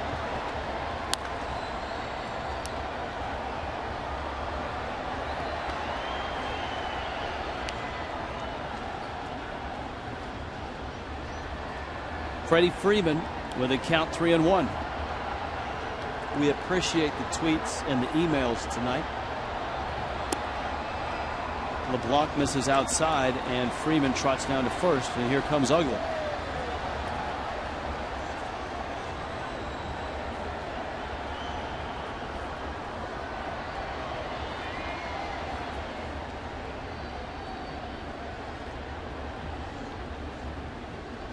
Ozzie Guillen coming out, and he's going to the bullpen. Chad Godin comes in.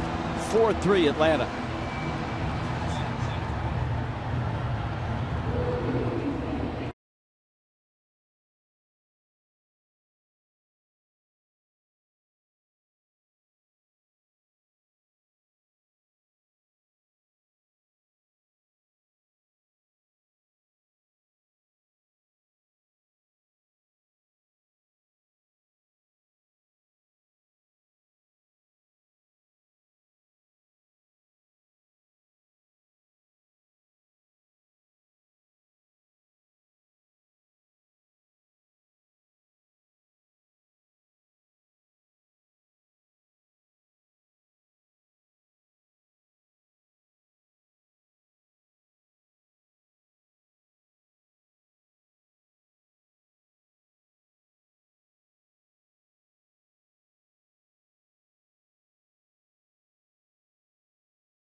Lead here in the top of the 7th.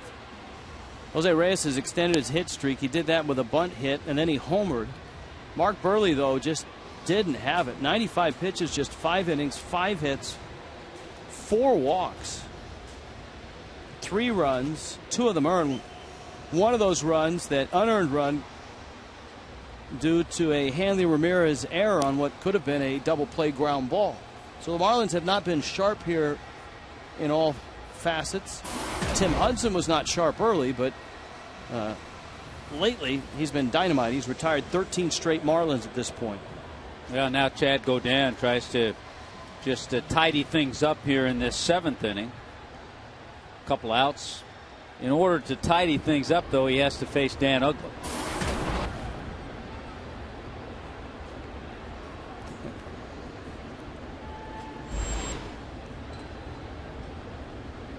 Uggla takes a fastball for a strike.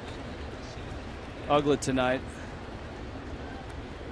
has flied out twice and struck out. I think it was Chad Godin pitching when Dan Uggla hit that monster shot off the home run sculpture that hit the sun. Don't look into the light. Don't look into the light, Tommy. Hey, see what happens.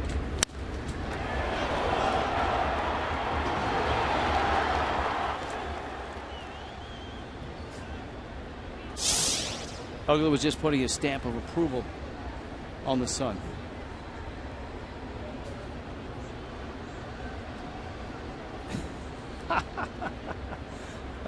Sometimes I get a tweet that makes me chuckle, and this one did. This is from U.S.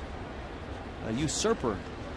Tommy, did you ever go up to Carlton and tell him to have a better attitude? And what and what was his demeanor like as a person? Well, there were no issues about his performance. There's number one. And there was no issue ever about his demeanor. Oh, Godin hits Uggla. A fastball that knocks Uggla's helmet off. And Uggla takes a swipe, a playful swipe at Buck. Uggla says he's fine. Freddie Gonzalez out to look at him. Yikes, that's scary stuff.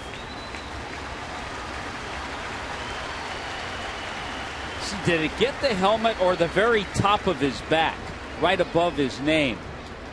Nope. Nope, it got the flap. The ear? Wow. Flap. You know, the fortunate thing for Dan Uggla, he was turning away a little bit, but it's always a scary moment. Steve Carlton had a serious demeanor when he pitched. He was truly one of those guys you did not talk to on the day he pitched.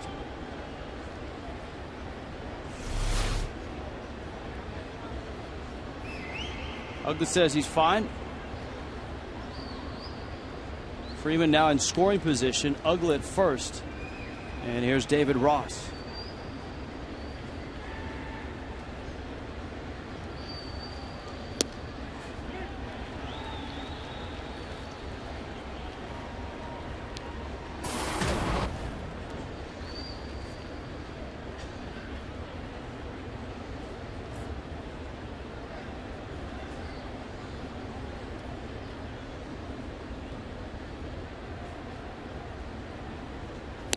I would imagine, Rich, that Steve Carlton had a good time in Cooperstown this past weekend. His longtime buddy and his personal catcher, Tim McCarver, going in the broadcaster's wing. So I'm sure the two of them got together and relived some old times.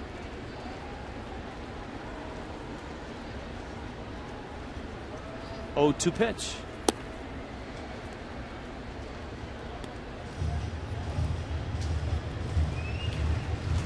If you haven't done it, log on to MLB.com or just Google and find the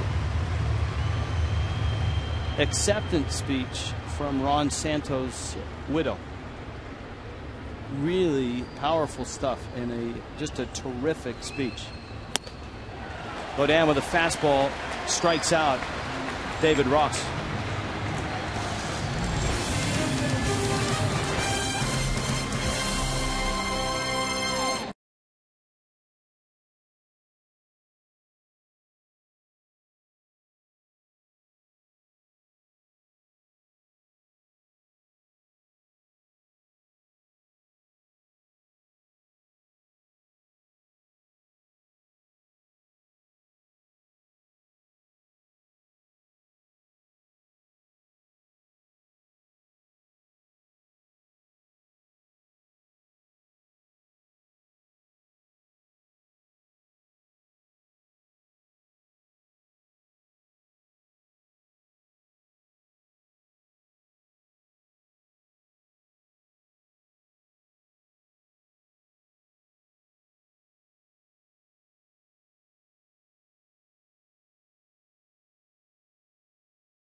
7th. 4-3, Braves on top. Tommy, today I read where the Marlins are shopping Little Jose. Actually, it was just a rumor. And Little Jose was around the ballpark today, trying some of the food. He loves cotton candy. He gets knee deep in cotton candy. Yeah, he loves cotton candy. He loves the Cuban sandwiches. I think he loves the new Venezuelan cafe out there. There it is, the empanadas. I had the spinach empanada, the Pana Cafe. Hanley Ramirez against Tim Hudson. Hudson misses in with an off-speed pitch. Who would have thought, Rich, bottom of the 7th inning, Hudson would be on a stretch of 13 consecutive outs, and he's thrown 71 pitches to this point. He really has dialed it in. Hanley, an RBI single. Remember that there's a couple of, sometimes a play happens early in the game and you forget about it because of all the stuff that happens. But remember the single by Hanley and the play at the plate where it looked like Ruggiano, it was a bang-bang play, but it looked like his foot got there just before the tag. That call did not go the Marlins' way. Of course, a big call didn't go the Braves' way last night. Hanley lines it to center, Bourne after it, and he makes the catch. So there's one out. Here comes Bonifacio.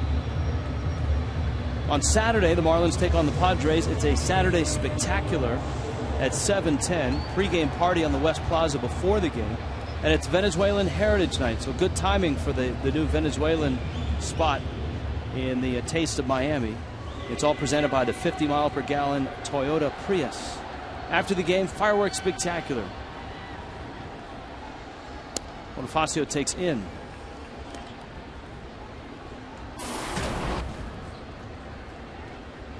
Hanley's had some pretty good swings tonight. At the line drive RBI single, hit that ball well to center.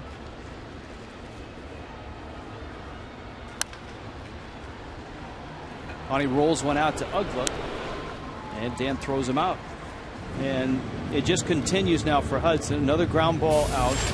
He's retired 15 straight now with 2 outs in the 7th. Here comes John Buck. Heath Bell in the Marlins pen.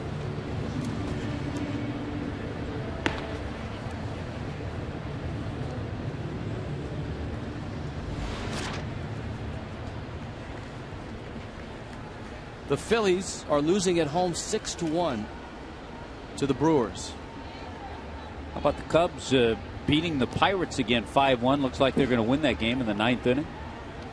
Nationals 5-1 over the Mets. That's in the bottom of the 8th in New York. That was a good matchup. That was a Gio Gonzalez, R.A. Dickey matchup.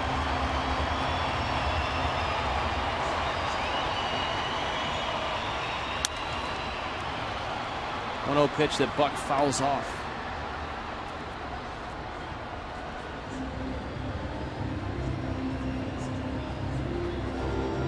Gio Gonzalez, 7 innings. Gave up just 2 hits, an unearned run. He's out of the game now.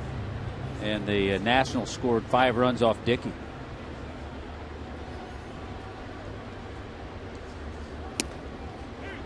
Strike to Buck. Ken Rosenthal reporting tonight that Cubs right-hander Ryan Dempster does not want to be traded to the Atlanta Braves. At least not yet. He's a 10-5 guy, so he can veto any trades. It sounds like he wants to go to the Los Angeles Dodgers. Buck, a little tapper. Hudson gives way. Ross picks it up and throws out Buck. Tim Hudson absolutely rock solid right now. 16 in a row he has set down.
Afternoon game, 12:40 start.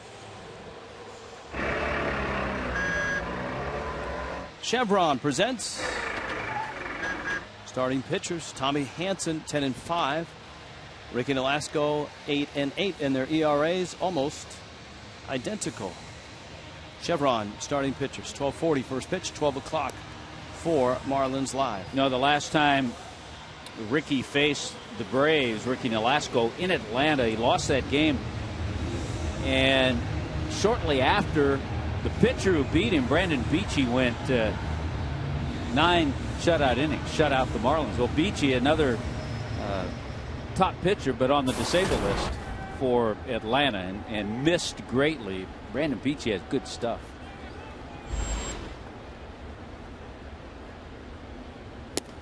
Chad Godin now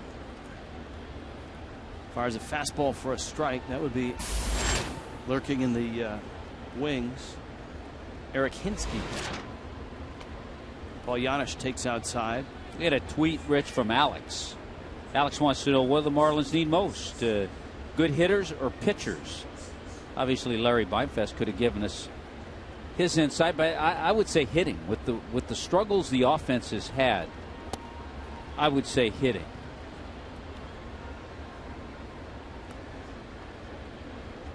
I think Ozzie Guillen would agree with you.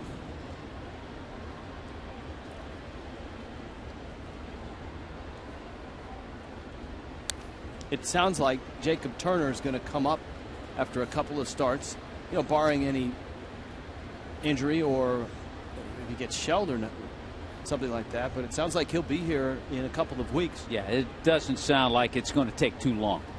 And you would expect he would go right into the rotation. Here's the 2-2.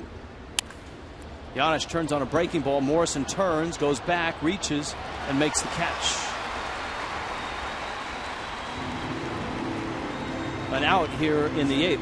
Now, we read you the Phillies score,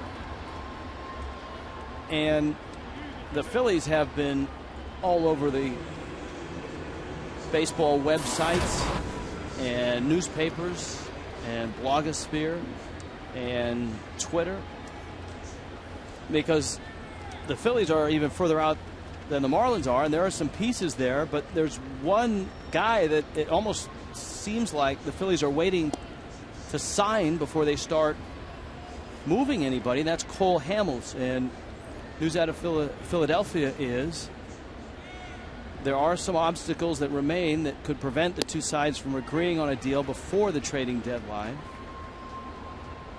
That's a Jason Stark report on ESPN.com. Well, it changes, I think, the whole complexion of their roster, of their rotation. Certainly, if they do or do not sign Cole Hamels. If they do sign Cole Hamels quickly, it allows them maybe to trade a Cliff Lee. We talked about that the other night. But if you're the Phillies, what happens if you think you can sign Hamels, but you can't sign him by the deadline? That's a tough situation for Ruben Amaro. Back goes Reyes, in comes Ruggiano, and he's there and he makes the catch. Because what if the talks fall apart after the deadline and you can't unload him? And it looks like, Rich, that's why those GMs get the big bucks. And the fancy phones. To make good decisions like that. That was Eric Hinsky pinch hitting, so Hudson's out of the game. Which for the Marlins is a good thing. Hudson. Well, sort of. It means you'll probably see, if not O'Flaherty, you'll see Kimbrel.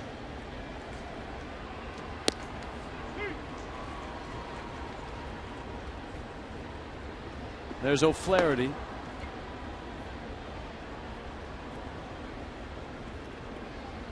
So right now Venters is on the disabled list, so you'll see O'Flaherty and then Kimbrel if it stays a one-run game. I'm from your school, though, and you say it often. Anybody but Hudson is better right now. Tim Hudson. Yeah. You have to take that thought process. He's retired 16 in a row. I mean, you can't get any better than that. So if someone comes in and sticks in your ear, you've already had the other ear pounded all night. It's been stuck to you already. Yeah.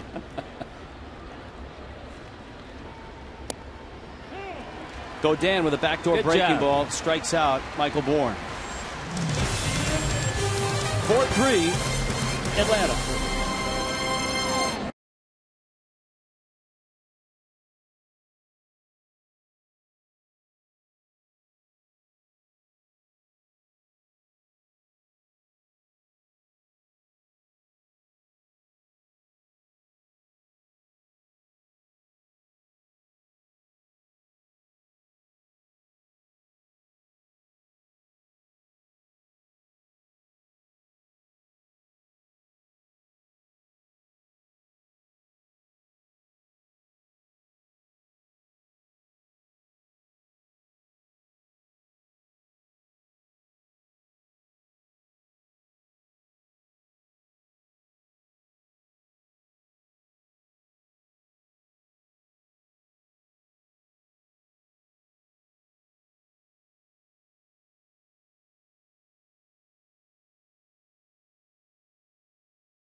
Marlins, on days that they make a trade, are 3-0. So on the Ruggiano trade day, they got a win. On the Carlos Lee trade day, they got a win. Chad Godin moments ago, but look at the shot there. Eduardo Perez and Donovan Solano getting ready for Eric O'Flaherty. Yeah, that's the little brush up scouting report with O'Flaherty on the mound. Solano goes in and he'll pinch hit. And boy, has he been tremendous starting or pinch hitting. As a pinch hitter, Donovan Solano is 6 for 12. Played last night, had a couple of base hits last night. And O'Flaherty comes in quickly, throws a strike. Numbers are good. ERA under 3. And Solano goes after a breaking ball and fouls it back. O'Flaherty picked up a win over the weekend. A little bit of a slow start, but I tell you what, his last 31 games, O'Flaherty's ERA has been just a little over 1. Fastballs and sliders mainly. I think he's a little sneaky. I think he fools hitters. Not a real big guy, but he can touch 93, 94. Sinks it as he did there. His ERA over his last 31 games is 1.33. We talked about inherited runners. He comes in to start an inning clean here, but when he comes in with inherited runners, he's the best in the National League. Just 1 of 20 has scored this year. That's incredible. And Solano, who's behind in the count, 0-2. Now has run the count full at 3-2.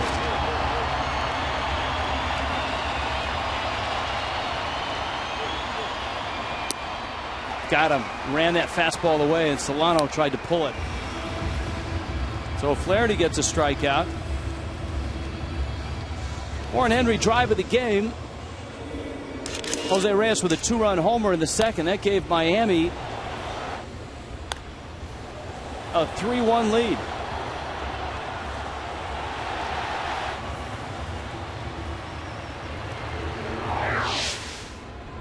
Reyes flips around right-handed against O'Flaherty here.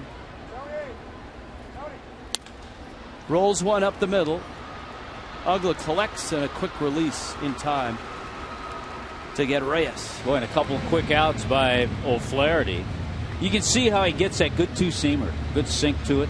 Ball really tailed away to Solano, and that pitch to Jose Reyes, the same. 7 innings, 5 hits, 3 runs for Hudson. A walk and 2 strikeouts, and that's one of those lines that when you see the box score won't indicate how good he was. Retiring 16 in a row after that Reyes home run in the second. If things hold up, Tim Hudson will win his 190th game. Guy back in 2010 was the comeback player of the year. Coming back from Tommy John surgery.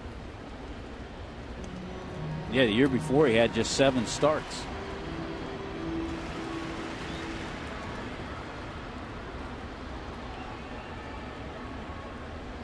And remember, for the Braves, they were a little worried about Hudson in spring training. He was coming back from herniated disc surgery and missed most of the spring training, started to pitch toward the end, and then missed a little bit of the beginning of the year.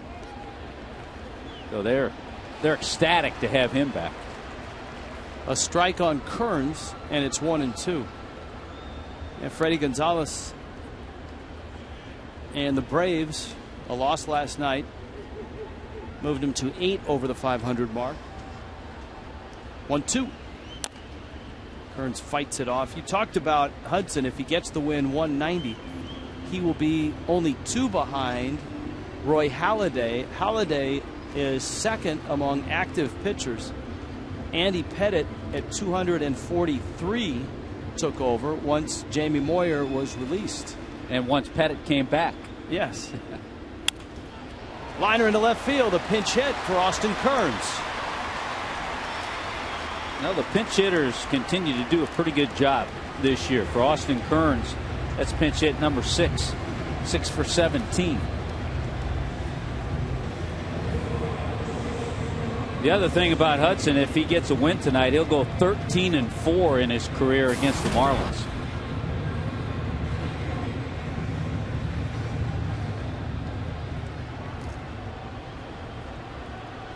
Carlos Lee, an 0 for 3 night.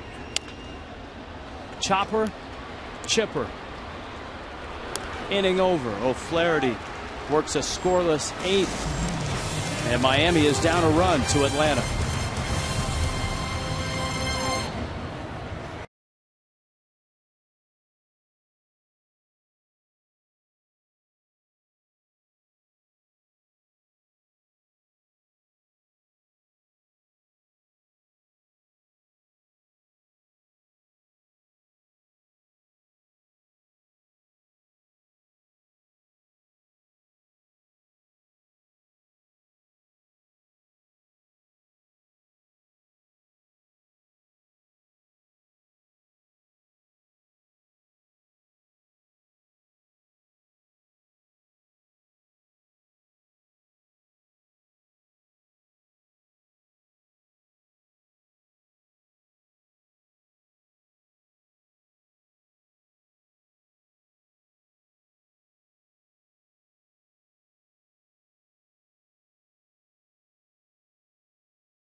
At Marlins Park. You can follow the Marlins, the Braves, or your favorite Major League Baseball team with the MLB.com At-Bat 12 app for your iPhone, iPad, Android, and Windows Mobile. Get live audio, pitch tracking, video highlights, and more. Text At-Bat to 31826 or visit Marlins.com for details. She is checking her timeline to see if Tommy has answered her tweet. And she doesn't look too happy, Tommy. Well, let me check real quickly here. We've veered away from emails, haven't we? That's a collective our bad. Hey, here's a question that I think we could ask, because the Braves come back one more time. It's a tweet from Rick. Wants to know if the Marlins are going to honor Chipper Jones in one of the remaining games that the Braves return to Miami. That is a good question. We should ask. We got people we can ask. We have people. We do. Heath Bell throws a letter high strike. Martin Prado, Jason Hayward, Chipper Jones in the ninth.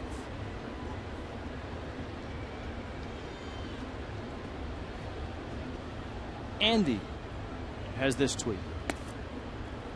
Why trade Ugla for Infante? If you're just going to toss Infante out a year later, it makes no sense and it frustrates me. Where to start on that one? Well, I guess you always start is that the Marlins made a pretty fair offer to Dan Ugla. Bell kicks that one over to first, and Lee picks it up barehanded, puts it in the glove, and tags out Prado. So it's 1-3 on the putout. Not your usual or your normal 1-3 putout. So I guess you start there. The Marlins initially made a nice offer to Dan Ugla. Was it 4 years? Yes. And the Braves extended and made it 5. About the same yearly salary. And so the Marlins traded Ugla to Atlanta. Yeah. They got Mike Dunn and Omar Infante. Now, the Marlins haven't just thrown Infante out. No. The Marlins just picked up 3 players. One who'll probably be pitching in the big leagues. He's 21. And the other, a left-hand hitting catcher that's in AAA. Something the Marlins desperately needed in their minor leagues, catching prospect. So I wouldn't say that the Marlins just threw Infante away. And the other thing about trades, Larry touched on it a little bit. You have to find the right fit. Sometimes people you want to trade and who you might want to trade with, the fit's not going to be there as to who you're giving up and who you're getting in return. But Andy, we feel your pain. Ugla's a favorite of ours. Infante, a favorite of ours. Hey, Dan Ugla in a little bit of a struggle right now. 0 for his last 15. His average hovering around 210 right now. It's he got off that bad start last year and then was able to put it together and still hit 36 home runs.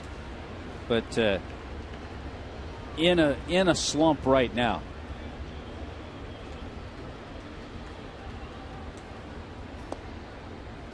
Falcon fan wants to know what's going on with the Dempster trade. What's the mix-up? Well, the holdup is Dempster, it sounds like, wants to play on the West Coast. You used the term, Rich. If something happened, I wanted to get it out there. 10-5. When a player's been in the major leagues at least 10 years and the last 5 with the same team, he can turn down a trade. Yes. So that's where that rule comes in. So the Cubs have to go to him and say, look, we've worked out a deal with Atlanta, or we've worked out a deal with the Dodgers. Are you okay with that? It sounds like, if you believe what you read, the Cubs had a deal with the Braves worked out. They went to Dempster, and Dempster wasn't okay with that. Which makes it tough on the ball club. But, he's earned that right. Here's the 2-2. And sometimes a player will initially say no and say, well, I'll go, but I'd like a contract extension, or I'd like something in return. 3-2. And Bell misses up. He walks Jason Hayward. And you never know. It may be that in 2 or 3 days, the Dodgers and the Braves can't work something out. Maybe there's another team. Maybe the Angels are talking. And then the other thing, you wonder if Ryan Dempster doesn't want any kind of an extension and just wants to finish out the year and then become a free agent and have his pick.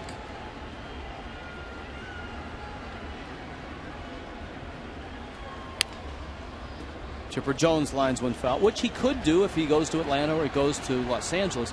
Jones is from the West Coast. Dempster from the West Coast. Jones from the East Coast. Dempster from the West Coast. He grew up in British Columbia. West Coast of Canada. Yes, that's West Coast. I think he makes his home in Arizona now. That's close to the West Coast. That's in the National League West. Half the year, it's a different time zone. They do not go on daylight savings time. They go on first contact.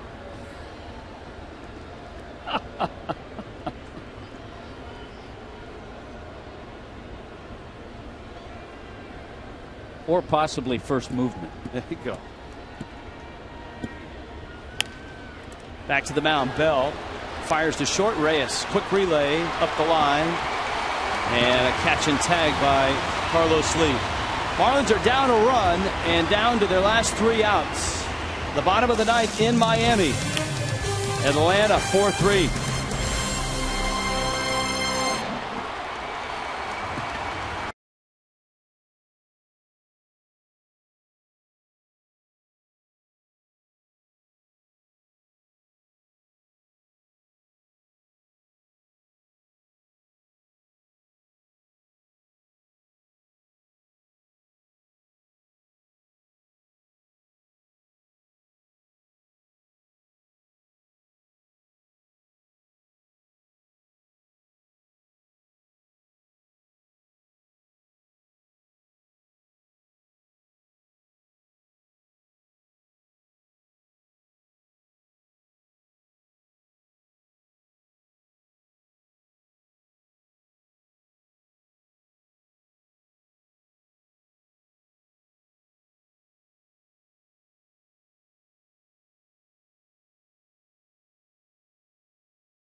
On Fox Sports Florida, brought to you by AT&T, the nation's largest 4G network. AT&T, rethink possible. By Checkers Feast On.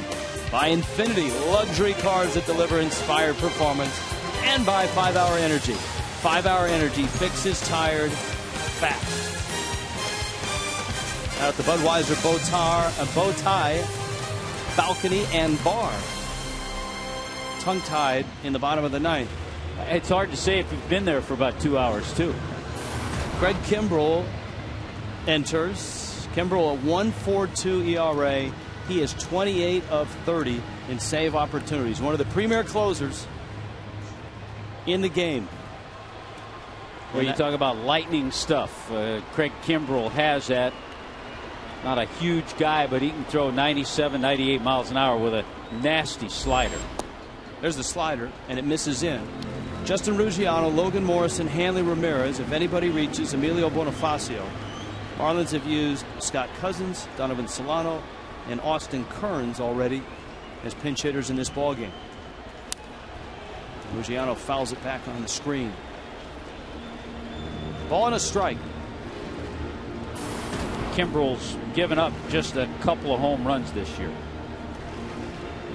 One of them was in that blown save on Friday. Danny Espinosa of Washington. There's the slider. Ruggiano's taken it twice, both times for balls.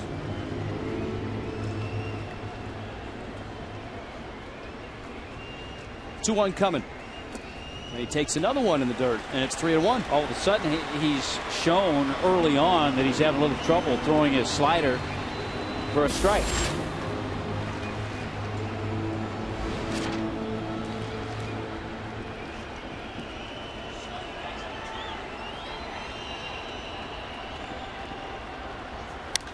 3-1 pitch. Ruggiano pops it up. Center field, Bourne makes the catch. So he got a 3-1 pitch. He got a fastball. And Kimbrel gets the out.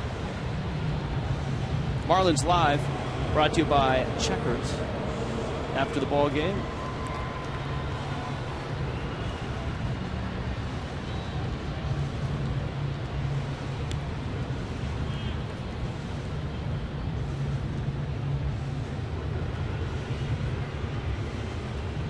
So you got that to look forward to.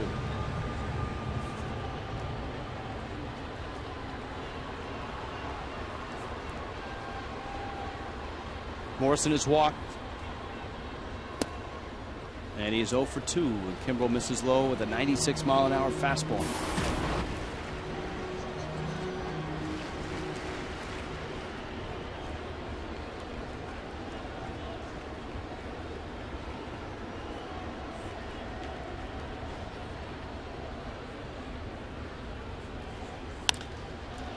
Another pop-up.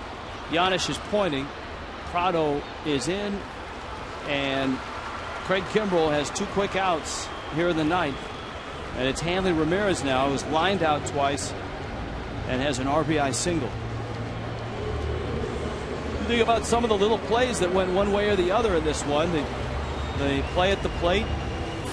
Burley being unable to throw strikes. Walking Freddie Freeman with the bases loaded, something that rarely happens to Mark Burley. 7 times in his career. That's all that he's done there. Walked a man with the bases loaded just 7 times. The Hanley Ramirez error, which would have been a double play ball in the first, allowed Bourne to get to third with nobody out, and he scored on a sacrifice fly. Although those are great points, and you know we talk about if it ends this way, 12 runs the last 7 games. It's not even 2 a game. But you still have to do those little things. Yeah, is the offense struggling? Sure. But you have to do those little things if you're going to stay in close games. Hanley swinging at a pitch that was almost in on his shoulder. When you're scoring 6, 7, 8 runs a game, you can get by making some of those little mistakes. But not when you're not scoring.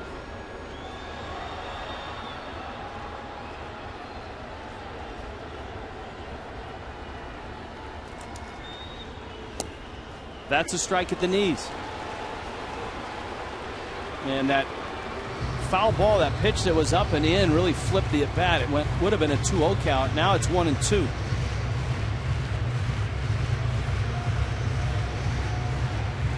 But Kimbrel is throwing hard, and not many teams have had success against him this year. Or last year, for that matter. And last year either, yeah. Last year he was an all-star and the Rookie of the Year in the National League.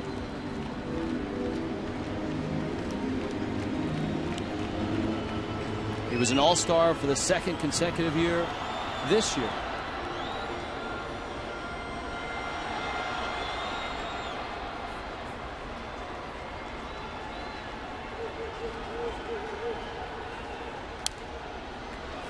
Fastball, Hanley fouls it back. 97 from Kimbrel.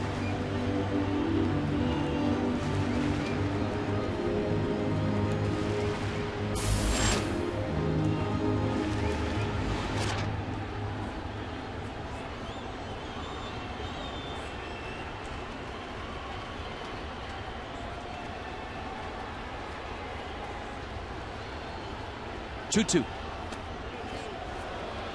Did not go, and it's 3-2. We'll see if he challenges Hanley with a 3-2 fastball. Check swing, right call.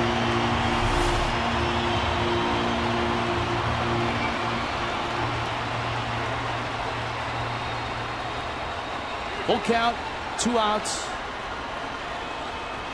Kimbrel. Gorgeous breaking ball. Wow. Hanley thought so. He's got to challenge me. He hadn't been able to get that slider over. And boy, what does he do? Dropped in a beauty. Craig Kimbrel saves it for the Braves, who even this series at a game apiece. And that was gorgeous stuff. That slider right on the outside black. Even David Ross exclaiming to his pitcher, Craig Kimbrell. Tim Hudson gets the win and deserved the win by retiring 16 in a row. And the Braves beat the Marlins 4-3. A pair of one-run games the first two games of this series. Marlins Live is coming up.